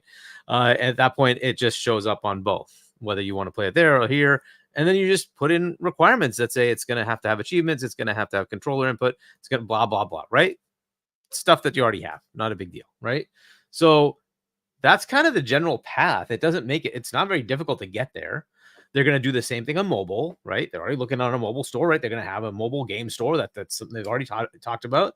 It's the same bloody thing. And then you just say, you know what? Develop, check. It's now Windows, Android, iOS, and Xbox. Okay. That makes it nice and simple, right? Now you can keep the different things for PlayStation and Nintendo, and maybe eventually they decide, why the heck aren't we just doing the same bloody thing? Because my development cost goes down. I don't have to deal with multiple freaking platforms anymore. This is just an interesting potential. All that could be bunk. You know why? Mobile could take over. Could absolutely be the case. AR could come in and disrupt. Whatever platform does that. Meta. I don't know. Who cares, right? They could come in and disrupt it. Oh, that could happen too. Don't know, right? But if I just look at where things are going, you have your sort of BSD Linuxy PlayStation. You have Valve trying to make a Steam Deck, which is kind of Linuxy with Proton. And then you have Windows, right? And then you have your Xbox, which is basically Windows. And then Nintendo is kind of doing its own thing with the NVIDIA side. It's kind of your gaming market, right? You got your mobile, that, and this stuff, right? Which one takes off? Well, I mean, right now, the majority of the money is being made on iOS, partially on Android. And then there's the rest of the market, which is PC and Xbox and PlayStation and Nintendo, right? So that's 30% for the consoles. It's 70% for mobile. That's where Microsoft is going. Now, Microsoft has said this over and over again, right? 3 billion players. There aren't 3 billion players on console. Sorry. It's just the way it is. So it sucks. I wish I could get them to 3 billion, but console stock, about 200 million. That's it. That's where they are. Right? You can get to that level. You'll sell every generation for years. It's been about that, decades. 200 million. That's where they've stuck. That's not bad, by the way. 200 million is a lot of people. That's a lot. That's a huge amount. Right? That's a huge customer base. It's awesome. But it's not 3 billion. It's also not where the majority of the money is made. It's made on mobile. These are just facts, right? So they want to get to 3 billion. They've told you that. They're at 500 million. About a sixth of the way there. They're getting there. They're getting there. They're getting, have a little bit more to go, but they're getting there, right? But that's the thing. What that means is focus. It used to be Xbox is focused on you, the console guy. They're not just focused on you anymore. Nope. That sucks. It sucks. I understand. It sucks. It does. And I could go into a tirade about why they're doing things in a certain way and how it sucks and it alienates their fan base. Fans are fanatical. They want to be catered to. That's the way it is. But you got to look at the realities of where they're going. 3 billion is going to happen on PC and mobile. That's just the way it is, right? Like console, it's tapped out. It's 200 million. Again, awesome. And they will definitely try to continue to use it. They will definitely try to continue to be in that market. but they can only expect so much. The name of Nintendo, the name of PlayStation is just fantastically better in Europe, Asia, and Africa. That's just the way it is. That's not easily switched. It's just not. It's not easy to take that over. They're going to have to make incremental moves, bold moves to try to get market share, mind share, right? And as they do that, it's going to feel even more uncomfortable. I still think they need to have exclusives to try to get people like you, Detective Seats, to say, hey, I'll go over there to play these games. Cool, right? It's something. But they're going to take bigger marquee titles and say, if I can make $1 billion putting on a Nintendo and PlayStation, I'm going to make the money. Now, that may be to the detriment of their console business, and we'll have to see how that plays out, right? But that is kind of the calculus. And I've been trying to say that, like, people want them to pick a lane. There's no lane.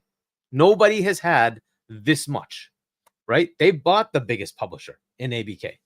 That's just a part of Xbox now. They're probably going to go buy more. That there is no lane for this. They're figuring it out as they go because it's just crazy, right? They have a lot of games coming out all the time, and they have too much to say, well, I'm just going to lock it to here. And the massive budget it cost, we'll just take it. It's like, well, okay. The problem is essentially once they've paid $70 billion, it's now Microsoft saying, you're one of our big pillars. Where's my return? I want you to look like my other businesses. And they get 30-40% returns. I think Everborn was talking about this, right? On the last, like, I don't know, it was like a week or two ago when that announcement happened at Gamescom. This is kind of the thing they run into, right? So now Phil is not just running a small part of Microsoft. He's now running a big part of Microsoft. And they're like, well, I want the returns. Now he has to fight with that reality and say, yes, but this is not the same thing as selling, Windows Server to an enterprise. That's a different market, and they have different needs, and they have different ways of engaging. You need to have fans be happy about the environment that they're in. This is not going to work over here. And so he has to fight that. And he's doing his best he can, right? One addition that you should add to your argument is also the fact that your games now are $250 some odd $1 million budgets, right? So yet another headache. They're not a word. We don't live in a world. It's another headache where Forza can make 2 versions of the game in one generation. It takes them an entire gen to make one. Yeah, and they were alternating every year in the much. Xbox One at the beginning, right? Yeah. Like every it was every other year we get a Forza Horizon or a Forza Motorsport. Why do you think PlayStation continues to making remakes? Because it's easier to ROI with remakes. Well, so does Xbox, so does Nintendo. Much. They all keep doing that, right? Like there's tons of those remakes. It costs way too much now. Yeah. So that's cool, but that's a small amount, and it's bringing an old game back, right? Whatever. Mm-hmm. But the ability to make a new game, you're right, is costing more. However, again, Xbox has done something smarter there, saying we'll have smaller teams that cost less, right? So if a Hellblade 2 is made, it's not going to cost us $300 million. It's going to cost us much less, and it's not as big of a hit, and it will essentially keep sustenance with Game Pass. Though it turns out Ninja Theory is making money anyway, right? So that's cool. But then same thing with Compulsion, right? They're not going to grow them too big. Okay, you can stay at a certain level. The South of Midnight looks really good, but that's the way it is, right? But they'll have other teams that are big. Do they have the Microsoft contracts at those studios? The 18-month contractual policies? Do you know? What is that policy? Sorry. So Microsoft has a policy for their software team. 343. Some of their devs spoke out about it, and a couple others said that it was almost impossible to be able to make these games in a way that is almost fostered a team, because every 18 months people the contractors recycle. The contractors thing is not Microsoft. Fix that. The contractors thing is a state of Washington. Yes, requires you to not have anybody for more than 18 months as a contractor. Then you have to hire them. So is that not all Microsoft's policy?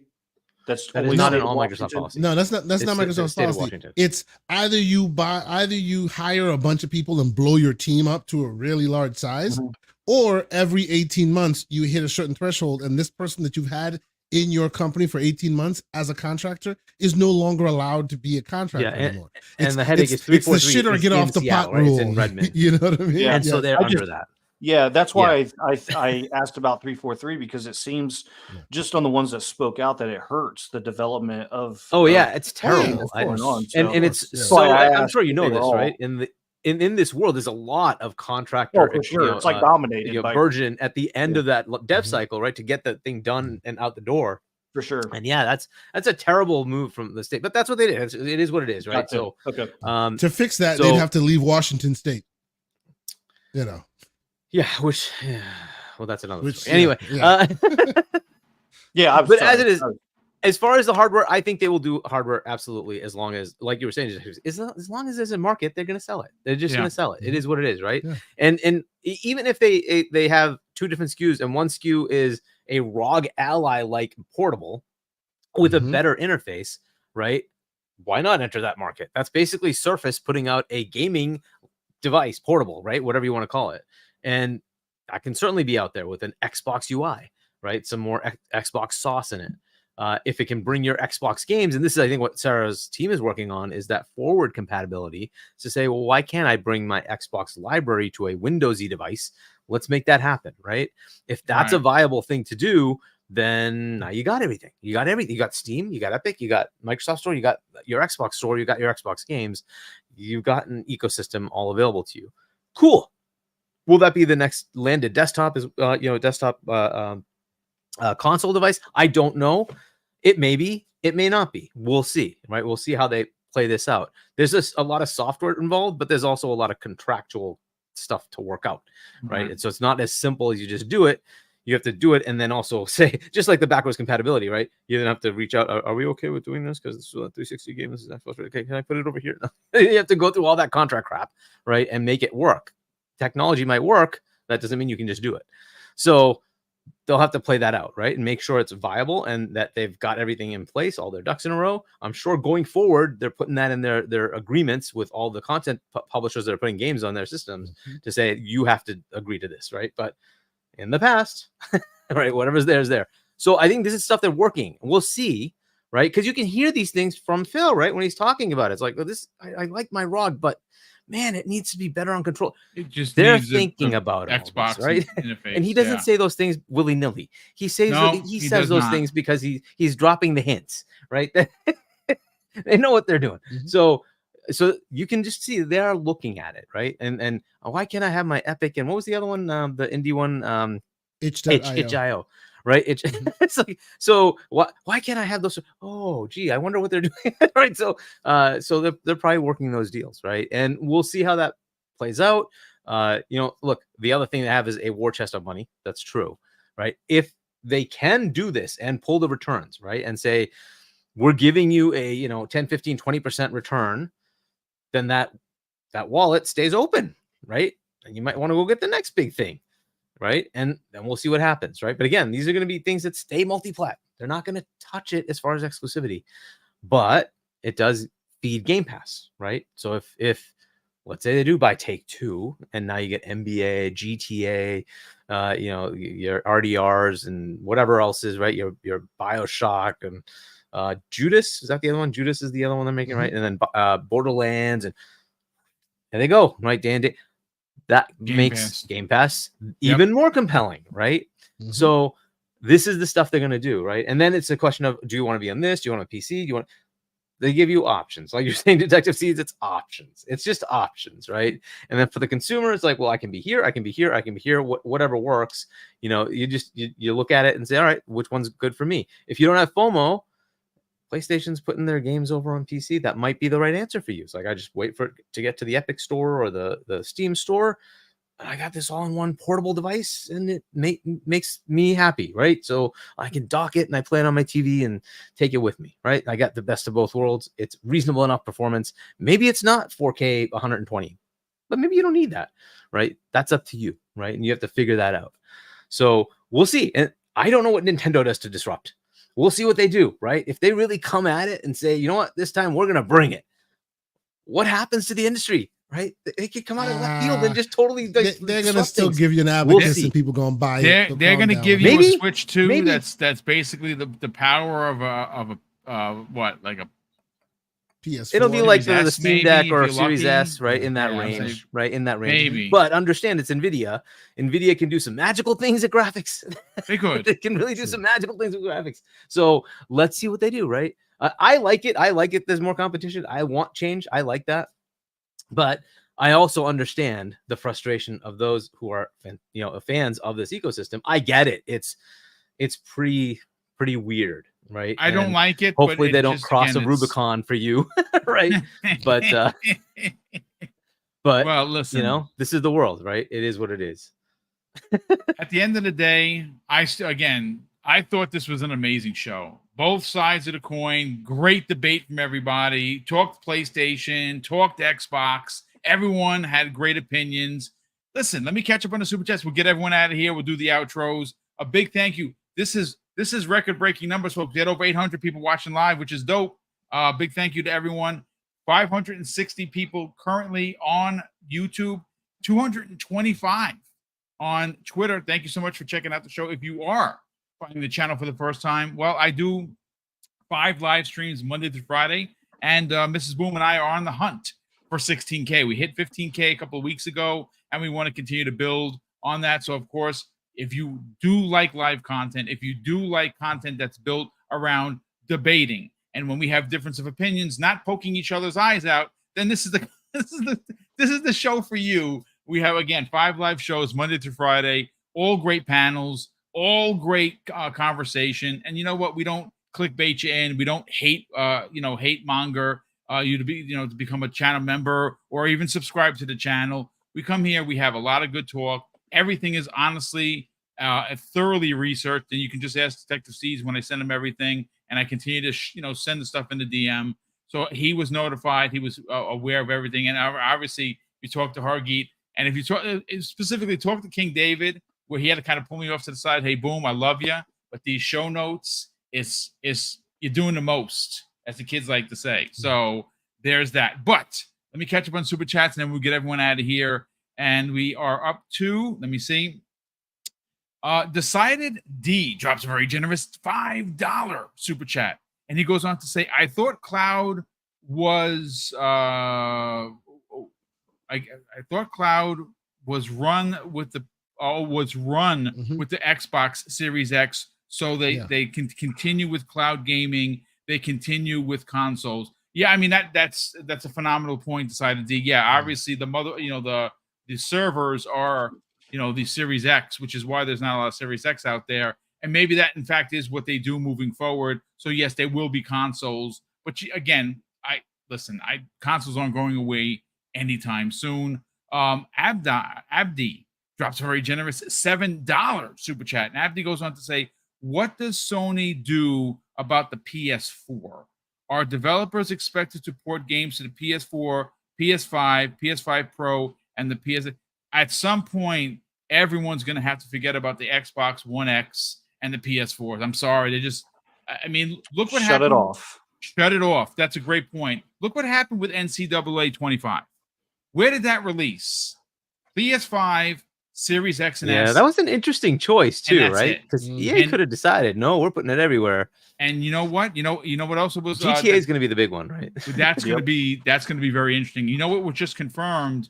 NHL 24, 25, Series X, Series S, PS5 only. That's it. They're skipping PS4 and Xbox One, Xbox One X and S. That's it. Done. Someone's gonna hand. They're gonna have to hand Fortnite a huge bag and go, please just cut it off, please, because if they're still there, people gonna keep on their hardware. That bag would be so no monstrous. I don't think they're cutting it off Sony and Microsoft would have to come together and go, let's do it together. This is one of those things that's going to be interesting going forward because the PS4 and Xbox One were basically PCs, and we have just continued that path. It's going to be hard to play. So PC players stay on very old hardware because it works. They don't have to upgrade. It just works, right? Yeah. And your Xbox One and PS4, they just work. And people are like, I just want to play games. This is the thing, like Detective. I just see people. Why are half the people still on the old Xbox One and PS4? Because it's fine. It works. GTA is going to pull. Yeah, it's going to force people. Yep. That's the thing. Agree. It's like they just play games. And this is what I see. And it may be multiple generations just keep going because there's too many players and they don't want to get rid of it. It's just kind of the way it is. It's going to be interesting, but it's unfortunate. GTA 6 is what's going to force people. It literally force people to be like, and it doesn't matter which console they're going to buy. Yeah. Whether the PS5, the PS5 Pro, the Xbox Series, they're going to buy a new console for that game next year. And if it's holiday, forget about it. Splendiferous drops a very generous $2 super chat and says, "We're saving PlayStation with our games, dude." What? I mean, We listen, like giving you money. they, We'll give you money. They're gonna Go people for are it. gonna buy them. That's just. And you think Indiana Jones Xbox is not listening to that? They're like, Yes. yes, please. going to sell very well on PlayStation because PlayStation's again, a there are a buying lot of culture. younger players there for sure, but there are also a lot of older players because Mhm. again, like Detective C said in the beginning, if you are an enthusiast, you have the money, you will buy these things. Nindo94 drops a very generous $2 super chat and says, "What does exclusives do for us as a customer?" I mean, It makes you go like this. pat yourself Yay on the for me. back. Yeah, I mean, it makes you buy a console and stay in that Mhm. ecosystem because it has a particular brand or game or IP that you want, and you don't play everywhere else because the other places don't have it. But see that those lines have been blurred. It's so different now. If you would ask a 10-year younger Boom if that was happening, I said, "You out your goddamn mind. You just crazy."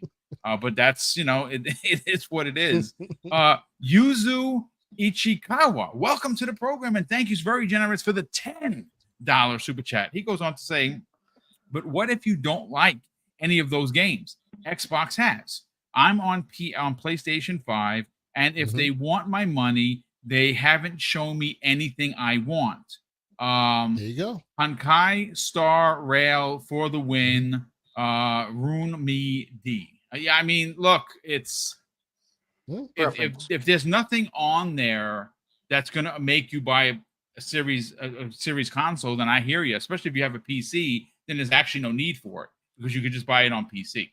But I mean, great point all around, and thank you for the generosity. And, And you to can the get Game program. Pass on PC, and it's cheaper. And No it's online cheaper. It's pay. actually cheaper, and you don't awesome. have to pay for online, which is bonkers. But That I did know I Giggity could get cheaper. yeah, of course, that you definitely can. Giggity 08 drops a very generous $5 super chat and says, except Microsoft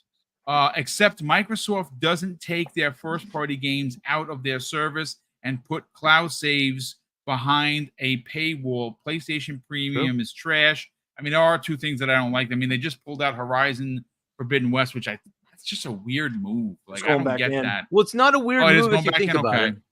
It's going Well, back in. because Lego, right? You just think about it. If you want to pull it out, right now's a good time because Lego Horizon's coming out. Yep. And you might get a little bit of a spike, right? So what the hey? And then I'll put it back in. You're gonna see more of those Lego games for sure. Gamer by choice. Wow, man, he's been a channel member for damn near 60 months. Holy crap, that's as long as the channel's been around. Gamer by choice, thank you very much for this outstanding support. He says, "Seeds, I was listening to your account on Xbox, and it is good to hear others' opinions. I play on Xbox because of the ecosystem and the controller. My PlayStation 5 was my PS5 was first PS that he bought, and it sat in the shipping box for 18 months. Again, that's I get it. If there's nothing that's gonna, first of all, you bought the console, so at least you have that. But if there's nothing that's gonna get you to crack it open, it's the same people saying anything about Xbox. Why should I go there if there's nothing I want?" I bought my Series X first. I bought my Series X whenever it first came out. I bought my PS5 in 2022, 2023. So I used to be hardcore primary Xbox guy. And now you're a PlayStation guy, and you're Mr. Platinum, by the way. I do enjoy it. I'm highly addicted to this. Spartan661 has been a channel member for a long 13 months. Thank you for the support, brother. He says Xbox is going for the streets to pay Daddy Microsoft back for the heels and outfit. Oh God, for the heels and outfits they bought. Xbox is already outpacing Windows. Xbox is protected. Yeah, they're gonna be fine. Spartan661 drops an additional very generous $5 super chat and says, when Xbox is the second money maker for Microsoft after Azure in 10 years or more, Xbox will have multiple exclusives that no one can do about, and no one can do nothing about it. I mean, we'll see. I look, my mentality isn't of an old man. I think that exclusives matter. I really do. You're never going to sell me, hey, just put the whole slate, whatever, who cares? Play anywhere you want. I think exclusives matter. But of course, again, I'm an old man. Hargeet Chani. Hey, Hargeet, he has dropped a Starfield premium upgrade for Xbox. Play Shattered Space with Game Pass, and he put a code in here. Hargeet, thank you so much for that. And if you won, for crying out loud, at least tell this man thank you, because he does this on a regular basis. And Yuzu Ichikawa drops an additional very generous $2 with Jen, says, I just love Star Rail. Rune Me is an OP character. I don't even know what Star Rail is, to be honest with you, but now I have to check Star it out. Rail. It's a big game on PlayStation. I have to now. Well, thank you, Yuzu. Is I it have coming to to check it out. Xbox? You know what it is. It's exactly like what recently came out on Xbox. They'll fight the good fight. Eventually, it'll come. Yeah. Probably when the exclusivity deals die, you'll see it come on Xbox. Wow. It is Gotcha. It's fine. It's a Hoyo game. Okay. It's a Hoyo game. Yeah. Okay. Oh yeah. There So you then go. it probably will come over. At some point, we'll see. But Yeah. Detective Seeds, brother, it was great to have you on the show. Great opinions all around. Thanks for giving us a little bit of a pinch behind the scenes stuff that some people may or may not know. But listen, we got to sell your brand, because you are on the cusp of hitting 16.5, which is 16,500 humans subscribe to this man's channel, which is awesome. He does reviews. He does all kinds of things. You can go to his channel and check it out anytime you want. But he also just started recently a new channel where he does, platinum hunting. And now, like he said just moments ago, he's addicted to it, kind of like BitCloud, who loves platinums. That guy's Mr. Platinum as well. Detective D sees, please, by all means, sell your brand. Where can people subscribe to both of your YouTube channels, and more importantly, follow you on social media? Yeah, so my reviews I have separated on Detective Seeds, on just Detective Seeds channel for my games, movies, TV shows, things like that. If you like to see people go through and do the platinums, it's probably my favorite content that I've made, just because I get to take the humor side and put into it. Detective Seeds Platinums over on YouTube. Okay, there it is. All that one's been up for about 2 weeks. We're close to 300 subscribers, so nice. doing pretty well. Twitter X is Detective Seeds. No, you were right the first time. It's Twitter. You were right the first time. I appreciate you having me on, even if you're in chat, don't agree with my opinions. Opinions are like assholes. Everyone has them. Everybody got one, yeah, and they all stink. Yeah. But I'm also, if I'm wrong about something, I'll admit it. Like Hargy said, you can build a PC. I didn't know, and I'll admit it on the fly if I'm wrong. And so I think that being able to talk about games, having your opinion about things is good, but being able to, I think, also have humility and say when you're wrong. Indeed. Is also something that we need to have. So I appreciate chat. I appreciate you guys having me on, and as always, I look forward to coming back sometime. Absolutely, and talking games again. Do me a favor real quick. You don't do live content per se, no, but you are on a show that I started on a long time ago. That is, you said you now, are you a regular? I am. Again? Okay, so please talk about that. Let people know. Yeah, so I'm on Crossfire. It's every Thursday, 7 p.m. over on Mooch's channel. It's a pretty diverse. I know people call it the Pony Podcast, but it doesn't matter where you're at. You got the Xbox Podcast, you got the Pony. It doesn't matter. But there is a pretty good diverse group on there that come on. And I've gotten into podcasting this year to talk about games. I don't know everything there is to know about games, so I enjoy coming on, asking questions like I got to about the contract with Microsoft. You get to learn things by coming on and doing these things. And so, I have a preference. My preference is PlayStation. I don't apologize for it, but I also enjoy talking and having discussions, with other people. So yeah, Crossfire Thursday nights, 7 p.m. Stop by. It's a pretty good time. Excellent. And at least, he's moved a lot of bodies over the years. I haven't been on Crossfire in a couple of years, but that's obviously I spent 2.5 years on there with him and crap. And obviously there was the cast rotates. At least now you're not going to get hit in the head with a chair. So that's always good. and there are somebody said he won't have full on Xbox here. There's Crap Gamer. He's pretty hardcore Xbox dude. He's on pretty much every week. There's a couple guys that are on there, and he's open to having on. I mean, I haven't seen him say no to having someone on. So, and I normally see No, Mooch is pretty open about having people on the show. He invites people on a regular basis. Yeah, he doesn't care. And so that, I appreciate that, here as well. And you guys have me on. We talked before the show. People have their own opinions, and I developed my own by coming on and meeting people face to face and being able to do these things. So I appreciate it was honestly great to hang out with you for 2 hours. Thank you so much for taking the time. Thank you for reaching out originally. And of course, I'll say it live on the air. Apologies, because I didn't see the original request. People reached out to me, and of course, and we talked in DMs all week. And then, well, here you are. So thank you so much, Detective Seeds, for joining us. Super appreciate the opinions. Kay Asante, let's sell your brand, brother. Obviously, the Gaming Circle podcast back, as in Florida, not in Germany. This I did one in Germany. Saturday. Obviously, you and the kneeless one, Everborn Saga, are going to be doing your thing. I don't know if you have any guests lined up, but by all means, sell your brand. Where could people subscribe to your YouTube channel and follow you on social media? So first and foremost, thank you, Detective Seeds, for joining us. As you say, diversity of opinions. Appreciate all your opinions as well. I too have been on the Mooch's show on many occasions. These days, I have a harder time doing it because work doesn't allow it. But I used to be on the show pretty frequently, and he does have a diversity of opinions on there. So it's great that you're on there, and hopefully we'll get to chat with you some more at another time. But yeah, you can find me this week. I'm just trying to get back into the swing of things. I have a lot of articles I got to write on the gamingcircle.com. Cheap plug. We wrote a quick article on our impressions of Space Marine 2 we got to play.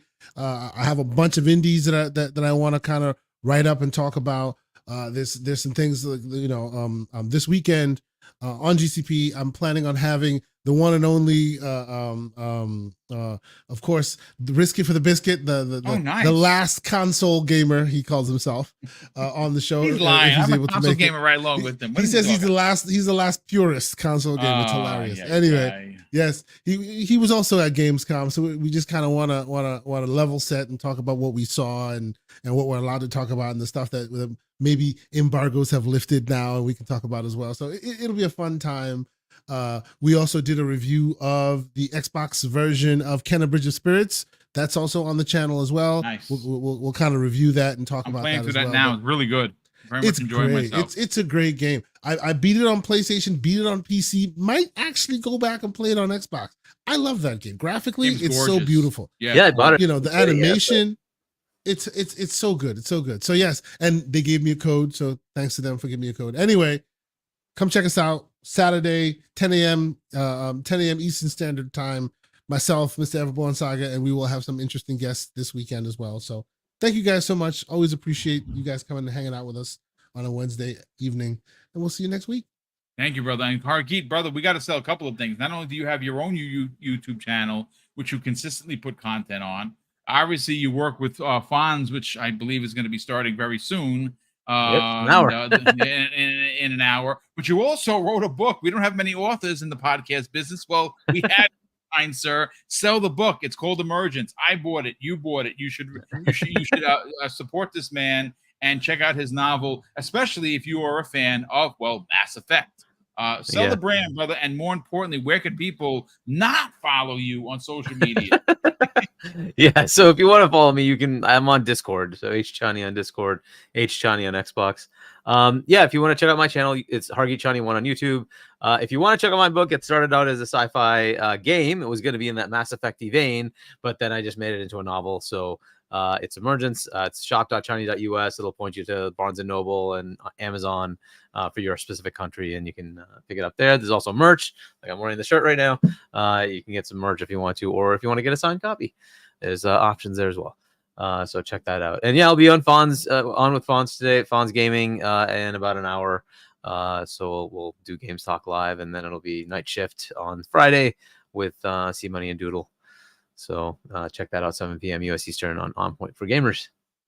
All right. Well, that's going to do it for us, ladies and gentlemen. Obviously, we normally used to do 2-hour shows. Now we've kind of scaled it back to 90 minutes, but today was one heck of a conversation. So here we are. We hit the 2-hour mark. Hopefully you enjoyed the conversation enough to hit the like button, potentially subscribe if you're not already subscribed. And of course, 2 quick super chats that came in. Gamer by Choice drops an additional $5 super chat and says, I want a world where I buy a game once and play it on any device. I want Xbox.